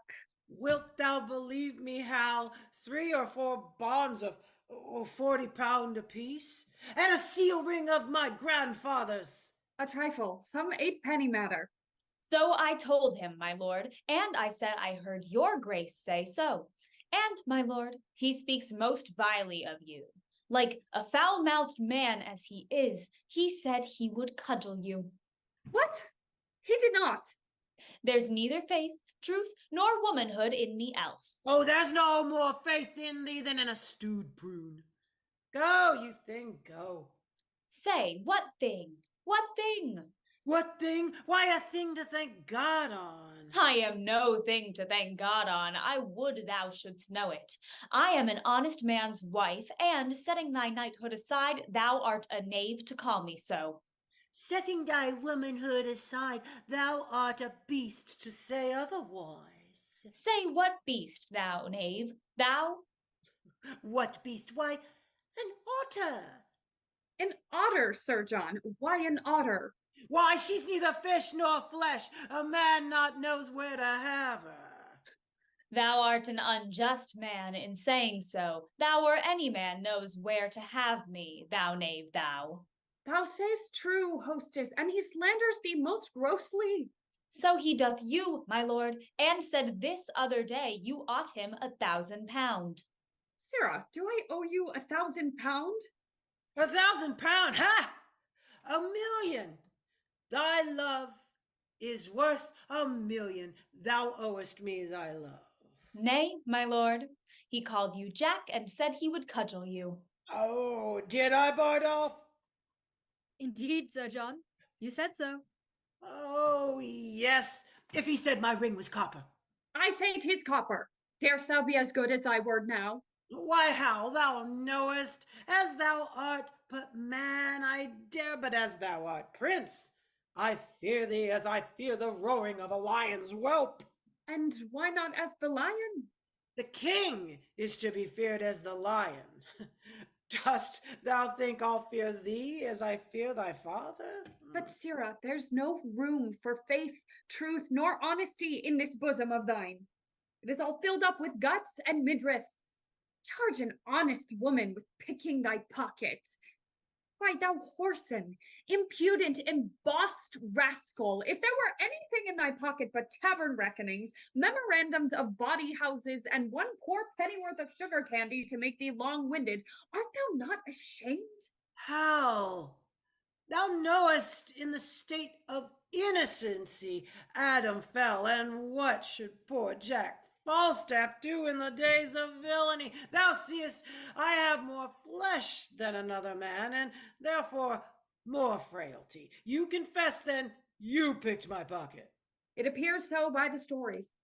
Hostess, I forgive thee. Go, make ready breakfast. Love thy husband, look to thy servants, cherish thy guests. Thou shalt find me tractable to any honest reason. Thou seest, I am pacified still. Nay, prithee, be gone. Now, how? To the news at court for the robbery, lad, how is that answered? Oh, my sweet beef, I must still be good angel to thee. Money is paid back again. Oh, I do not like that paying back. 'Tis a double labor. I am good friends with my father and may do anything. Rob me the exchequer, the first thing thou dost. Do, my lord. I have procured thee, Jack, a charge of foot. Bardolph, My lord. go bear this letter to Lord John of Lancaster, to my brother John. This to my lord of Westmoreland. Go, Peto, to horse, To horse, for thou and I have 30 miles to ride, yet ere dinner time. Jack, meet me tomorrow in the temple hall at 2 o'clock in the afternoon. There shalt thou know thy charge. The land is burning. Percy stands on high, and either we or they must lower lie. Rare words, brave world. Hostess, my breakfast, come! Oh, I could wish this tavern were my drum. Act 4, Scene 1. The Rebel Camp near Shrewsbury. Well said, my noble Scot. By God, I cannot flatter. I do defy the tongues of soothers. But a braver place in my heart's love hath no man than yourself. Nay, task me to my word. Approve me, my lord. Thou art the king of honor. No man so potent breathes upon the ground, but I will beard him. What letters hast thou there? I can but thank you. These letters come from your father. Letters from him? Why comes he not himself? He cannot come, my lord. He is grievous sick. Zounds! How has he the leisure to be sick in such a rustling time? Who leads his power? His letters bear his mind, not I, my lord. I prithee tell me, doth he keep his bed? He did, my lord, 4 days ere I set forth. Sick now, droop. Now this sickness doth infect the very lifeblood of our enterprise. Your father's sickness is a maim to us. A perilous gash, a very limb lopped off. But yet, I would your father had been here. The quality and hair of our attempt brooks no division. It will be thought by some that know not why he is away. That wisdom, loyalty, and mere dislike of our proceedings kept the Earl from hence. This absence of your father draws a curtain that shows the ignorant a kind of fear before not dreamed of. You strain too far. I rather of his absence make this use. It lends a luster and more great opinion, a larger dare to our great enterprise than if the Earl were here. As heart can think, there is not such a word spoke of in Scotland as this term of fear. My cousin Vernon, welcome, by my soul. The king himself in person is set forth, or are the words intended speedily with strong and mighty preparation? He shall be welcome too. Where is his son, the nimble-footed madcap Prince of Wales, and his comrades that dashed the world aside and bid it pass? All furnished, all in arms. I saw young Harry with his beaver on, his kisses on his thighs, gallantly armed, rise from the ground like feathered Mercury. No more, no more. Oh, that Glendower were come! He cannot draw his power this 14 days. That's the worst tidings that I hear of yet. Ay, by my faith, that bears a frosty sound. My father and Glendower being both away, the powers of us may serve so great a day. Doomsday is near. Die all! Die merrily. Talk not of dying. I am out of fear, of death or death's hand for this 1/2 year. Act 4, Scene 2. A public road near Coventry. If I be not ashamed of my soldiers, I am a soused gurnet. I have misused the king's press damnably. I have got, in exchange of 150 soldiers, 300 and odd pounds. I press me none but good householders, such a commodity of warm slaves as had as lieve hear the devil as a drum. They have bought out their services, and now my whole charge consists of slaves as ragged as Lazarus in painted cloth, the cankers of a calm world and a long peace. A mad fellow met me on the way and told me I had unloaded all the gibbets and pressed the dead bodies.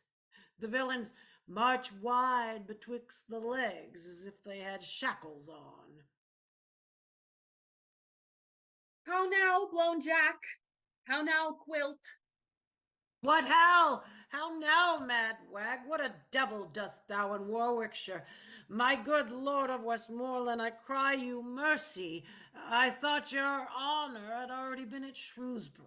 Faith, Sir John, 'tis more than time that I were there, and you too, but my powers are there already. The king, I can tell you, looks for us all. We must away all night. Oh, tut, never fear me. I am as vigilant as a cat to steal cream.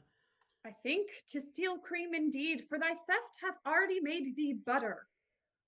But tell me, Jack, whose fellows are these that come after? Mine, Hal, mine. I did never see such pitiful rascals. Tut, tut, food for powder, food for powder. They'll fill a pit as well as better. Tush, men, mortal men, mortal men. Aye, but Sir John, methinks they are exceedingly poor and bare, too beggarly. Faith, for their poverty, I know not where they had that, and for their bareness, I am sure they never learned that of me. Sirrah, make haste. Percy is already in the field.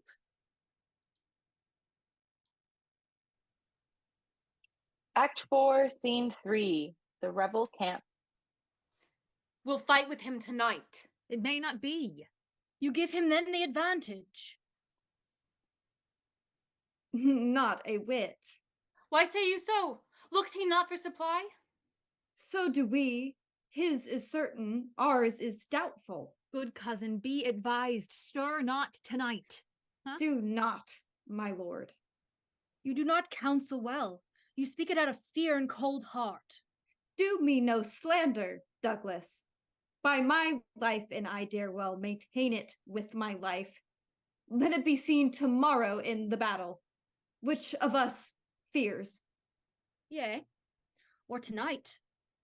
Content. Tonight, say I. Come, come, it may not be. I wonder much, being men of such great leading as you are, that you foresee not what impediments drag back our expedition. Certain horse of my cousins are not yet come up.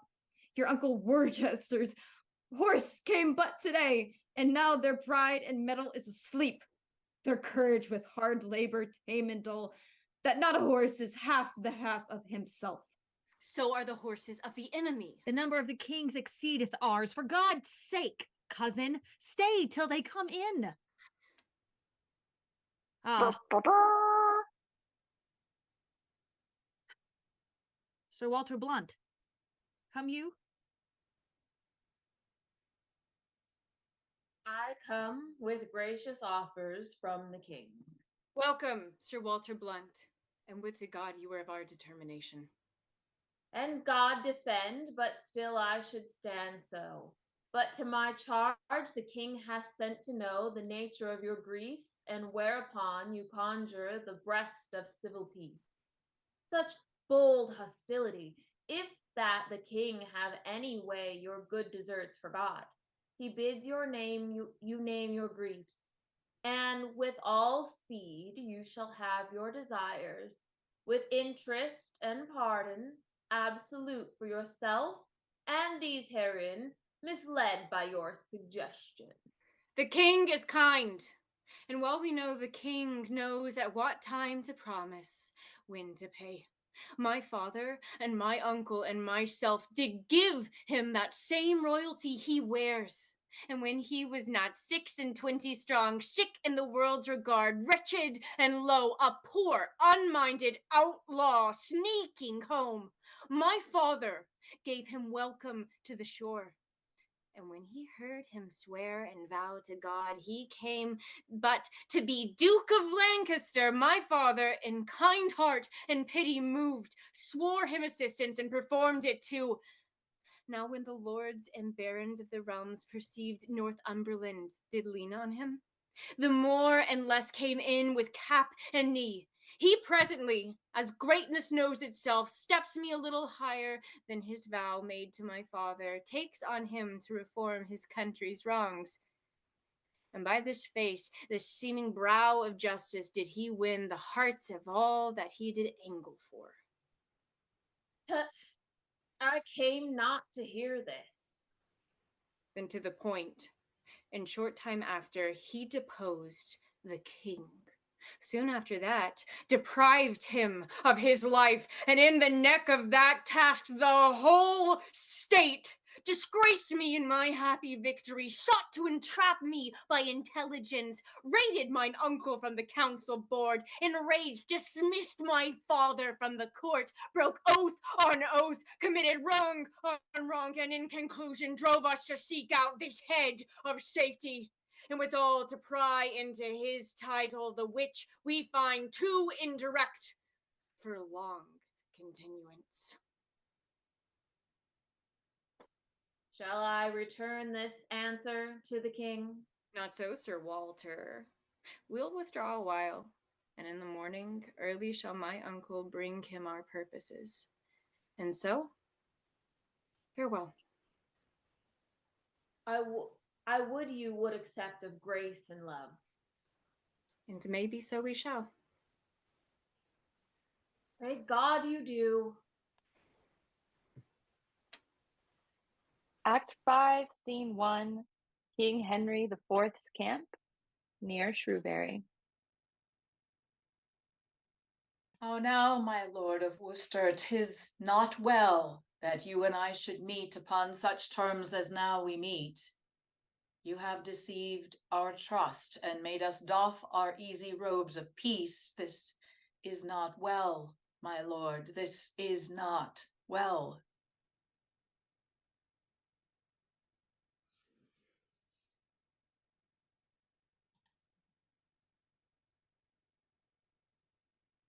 You have not sought it? How comes it then? Rebellion lay in his way, and he found it. Peace to it, peace.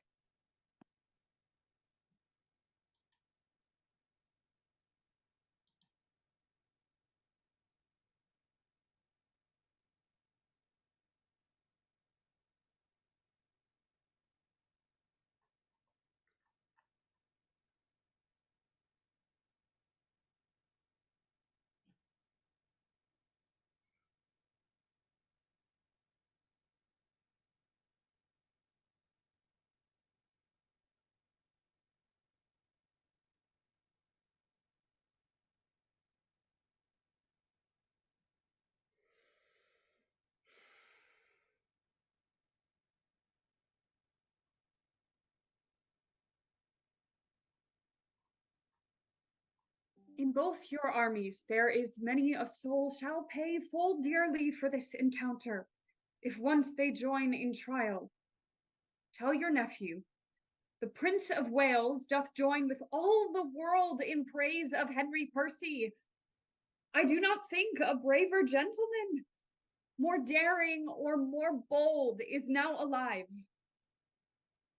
For my part, I may speak it to my shame, I have a truant been to chivalry. Yet this before my father's majesty, I will, to save the blood on either side, try fortune with him in a single fight.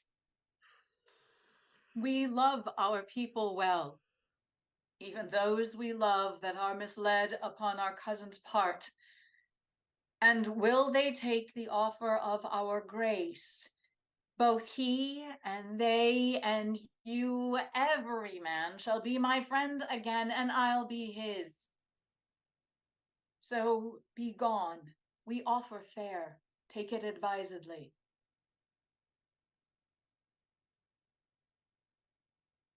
It will not be accepted, on my life. Therefore, on their answer will we set on them, and God befriend us, as our cause is just.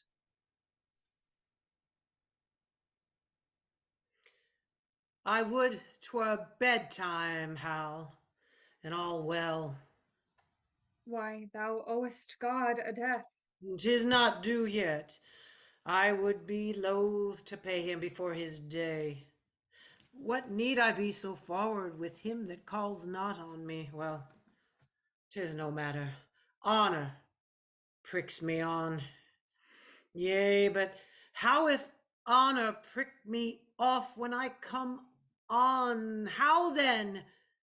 Can honor set to a leg? No.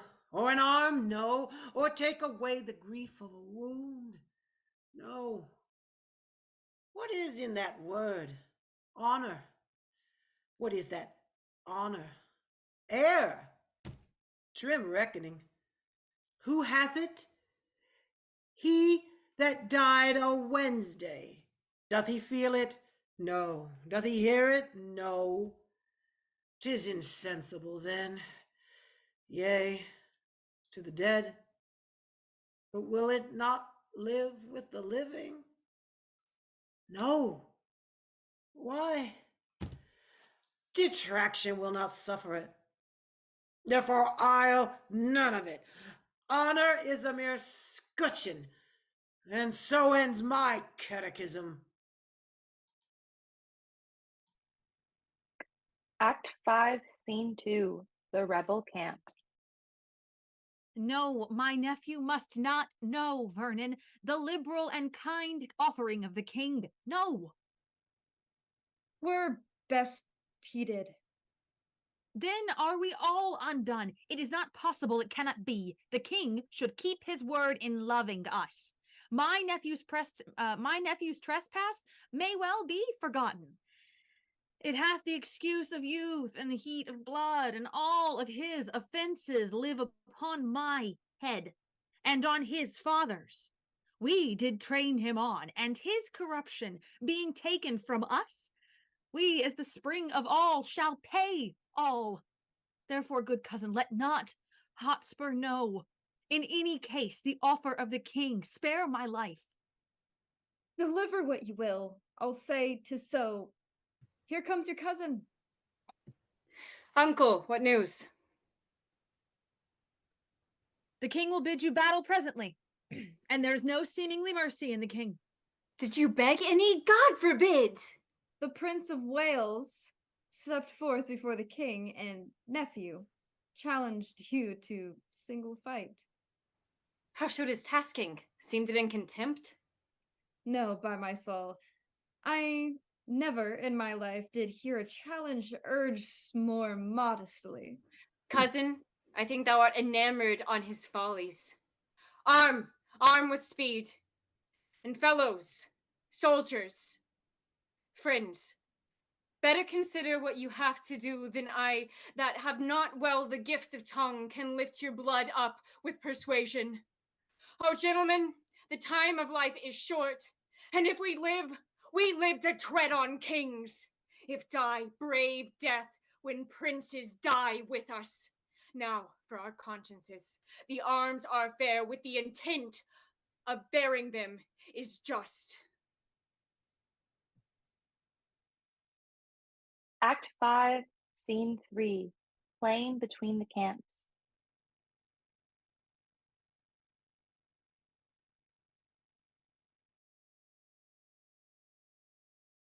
What is thy name, that in the battle thus thou crossest me? That honor dost thou seek upon my head? Know then, my name is Douglas, and I do haunt thee in the battle thus, because some tell me that thou art a king. They tell thee true. The Lord of Stafford, dear today, hath brought thy likeness, for instead of thee, King Harry, this sword hath ended him, so it shall thee. They fight. Douglas kills Sir Walter Blunt. All's done. All's won. Here breathless lies the king. Where? Here. This, Douglas? No, I know this face full well. A gallant knight he was, his name was Blunt, simply furnished like the king himself. The fool go with his soul, whither it goes. Why didst thou tell me that thou wert a king? The king hath many marching in his coats. Now by my sword I will kill all his coats. I'll murder all his wardrobe piece by piece until I meet the king. Up and away, our soldiers stand full fairly for the day. Soft, who are you? Oh, Sir Walter Blunt. Oh, There's honor for you. Here's no vanity. I am as hot as molten lead and as heavy too. I have led my ragamuffins where they are peppered. There's not 3 of my 150 left alive. What, standst thou idle here? Lend me thy sword. Oh, Hal, I lend prithee, me thy sword. give me leave to breathe a while. I have paid Percy. I have made him sure. He is indeed, and living to kill thee. I prithee, lend me thy sword. Nay, before God, Hal, if Percy be alive, thou getst not my sword, but take my pistol if thou wilt. Give it to me. What is it in the case? Oh, aye, Hal, 'tis hot, but there's that will sack a city. What? Is it a time to jest and dally now? Well, if Percy be alive, I'll pierce him. I'll not have such grinning honor as Sir Walter hath. Give me life, which I can save. So if not, honor comes unlooked for, and there's an end.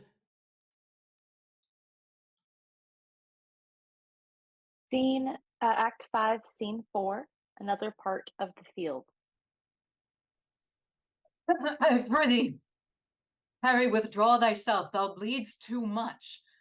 Lord John of Lancaster, go you with him. Not I, my lord, unless I did bleed too. I beseech your majesty, move up, lest your retirement do amaze your friends. I will do so. My lord of Westmoreland, lead him to his tent. Lead me, my lord? I do not need your help. And God forbid a shallow scratch should drive the Prince of Wales from such a field as this. We breathe too long. Come, cousin Westmoreland, our duty this way lies. For God's sake, come. By God, thou hast deceived me, Lancaster. I did not think thee lord of such a spirit. Before I loved thee as a brother, John, but now I do respect thee as my soul. Oh, this boy lends mettle to us all.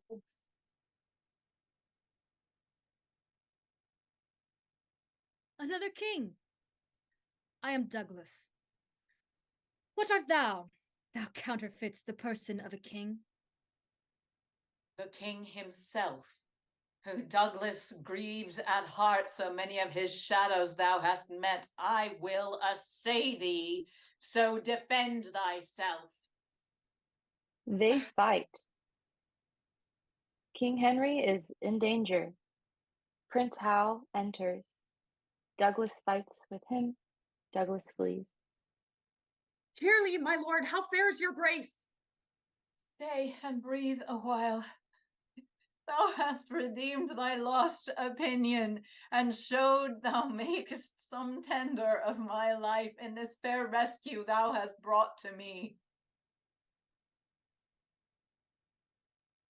If I mistake not, thou art Harry Monmouth.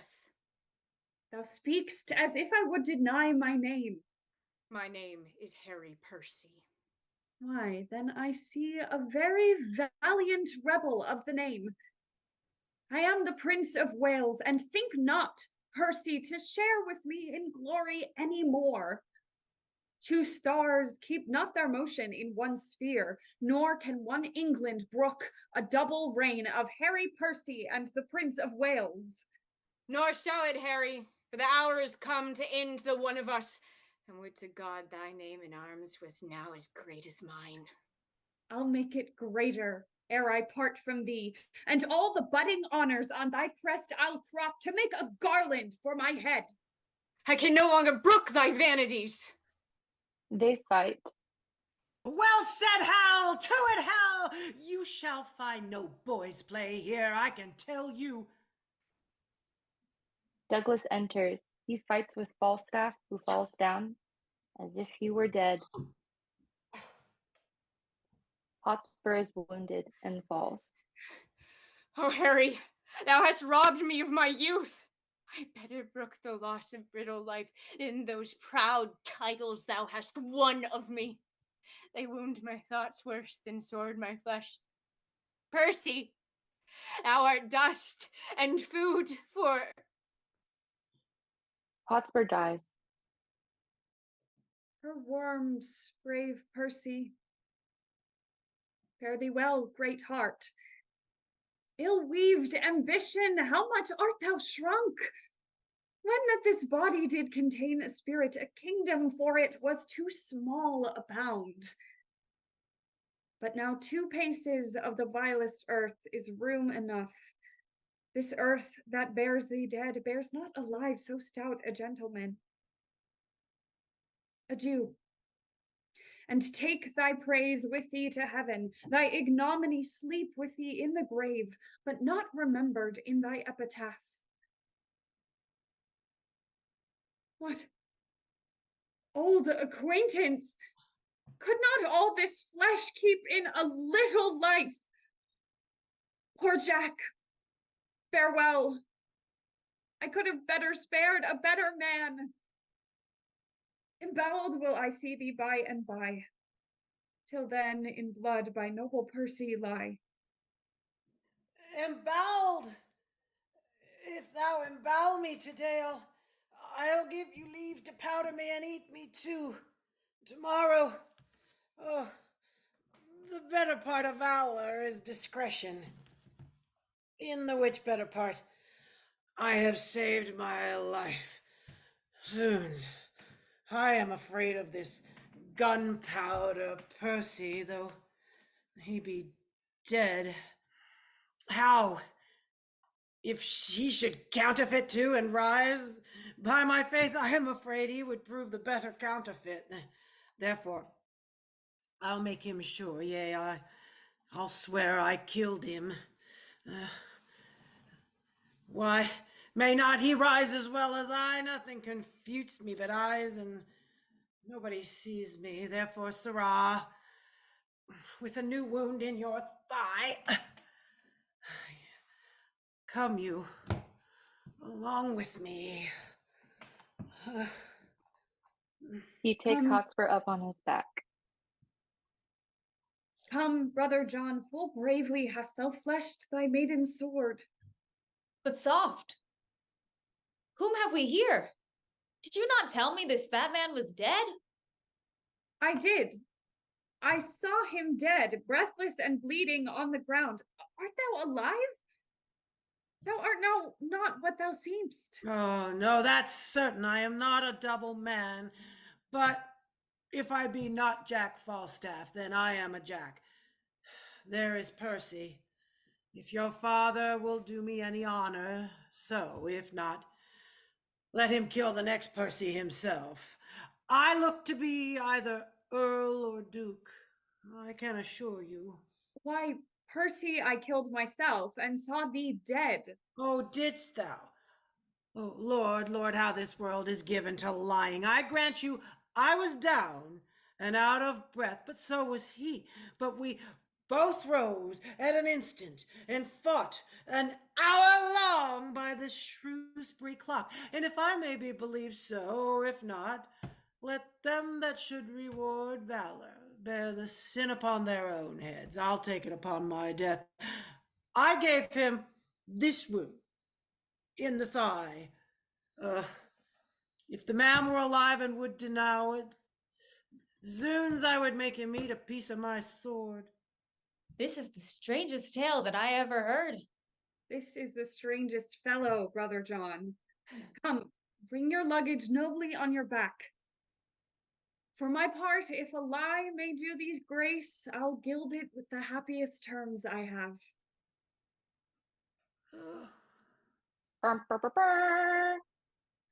The trumpet sounds retreat. The day is ours. Come, brother, let us to the highest of the field, to see what friends are living and who are dead.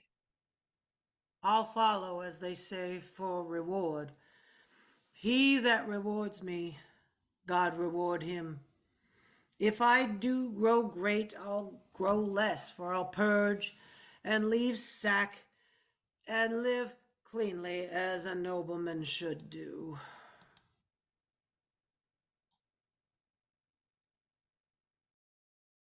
Act 5, Scene 5. Another part of the field. Thus ever did rebellion find rebuke.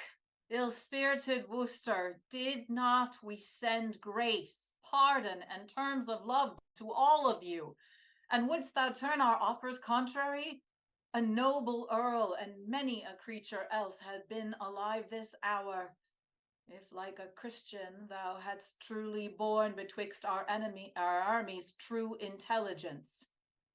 What I have done, my safety urged me to do so. Bear Worcester to the death, and Vernon too. Other offenders we will pause upon. How goes the field? The noble Scot, Lord Douglas, when he saw the fortune of the day, quite turned from him. The noble Percy slain, and all his men upon the foot of fear, fled with the rest. At my tent Douglas is, and I beseech your grace I may dispose of him. With all my heart. Go to the Douglas, and deliver him up to his pleasure, ransomless and free. His valor shown upon our crests today have taught us how to cherish such high deeds, even in the bosom of our adversaries. Then this remains, that we divide our power. Myself and you, son Harry, will towards Wales, to fight with Glendower and the Earl of March.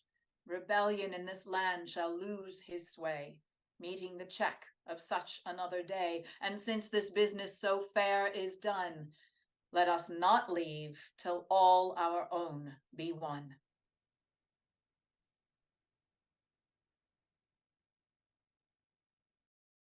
The end. Hi, everybody who's hanging out and watching. I hope you really enjoyed it. Give a applause at home or drop some applause into the chat of the things that you enjoyed for our wonderful cast while I look over here to change my name. I would love if I would love if the audience or if the actors would go ahead and turn their cameras back on and change their name and their preferred pronouns so that everyone can introduce themselves for the characters that they played. If you can remember all of them. So this will be a fun little trick. Falstaff has the easiest one, so I guess I will let's see. I will go first. My name is H. Caitlin Corbett, and I performed the Earl of Worcester this evening, as well as a traveler and a messenger. Rebecca Drake. Oh my gosh. Hello. I'm Rebecca Drake. I played Pito, I played Mortimer, and I played Mr. Man Bernard. All right. And Laura. I'm Laura, and I played Bardolph and the Earl of Douglas. Wonderful. And Miss Aaliyah. Excuse me, Aaliyah. Hi, I'm Aaliyah Mahalati. I played Lady Percy and Hostess and Lancaster. And Sammy Resnick. Hey, my name is Sammy Resnick. I read Prince Hal. Yes, wonderfully so. Chevy Ann's. Hi, I'm Chevy Ann's, and I was the fat man, Falstaff. And Rain Palmer. Hi there, my name is Rain Palmer. I played Hotspur and one of the travelers. And Laura Beth Wells. Hello. I'm LB, and I played Westmoreland, and that's what I was searching for. I was looking for the other Glendower. Glendower. We're very thankful to LB. LB stepped in a few hours before the show started and got their character assignments about an hour before the show started. So we're very grateful to have such a talented group of actors who are all like, yeah, we can do this in like 3 rehearsals or less. That sounds fabulous. And then last but not least, Ms. Blank. Hi, I'm Denise Blank, and I played King Henry IV and the sheriff. And we do have a couple other people, but I have to fix them, which is my fault. So just one second. Okay, great. There we go. And then we also have last but not least, actually, Natasha. I'm Natasha Bly, and I played Poins and Sir Walter Blunt. Yes. And then our director, Madison Mansouri. They won't let me turn your camera on. This is what happens when I turn people's cameras off during the show. I apologize. If I ever turned your camera off, I always have to remember to request to turn it back on. There we go. Madison.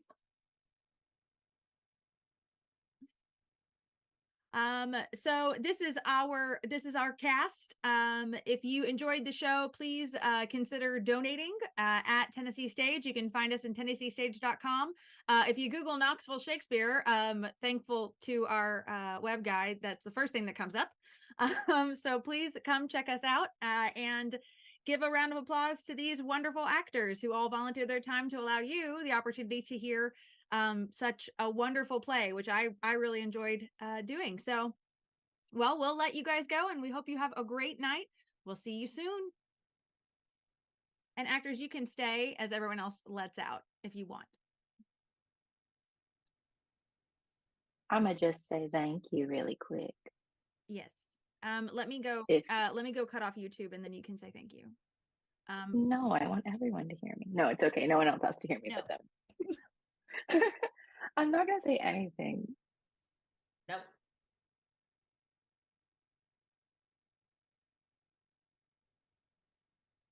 Laura Beth, I totally did not think that was a water bottle.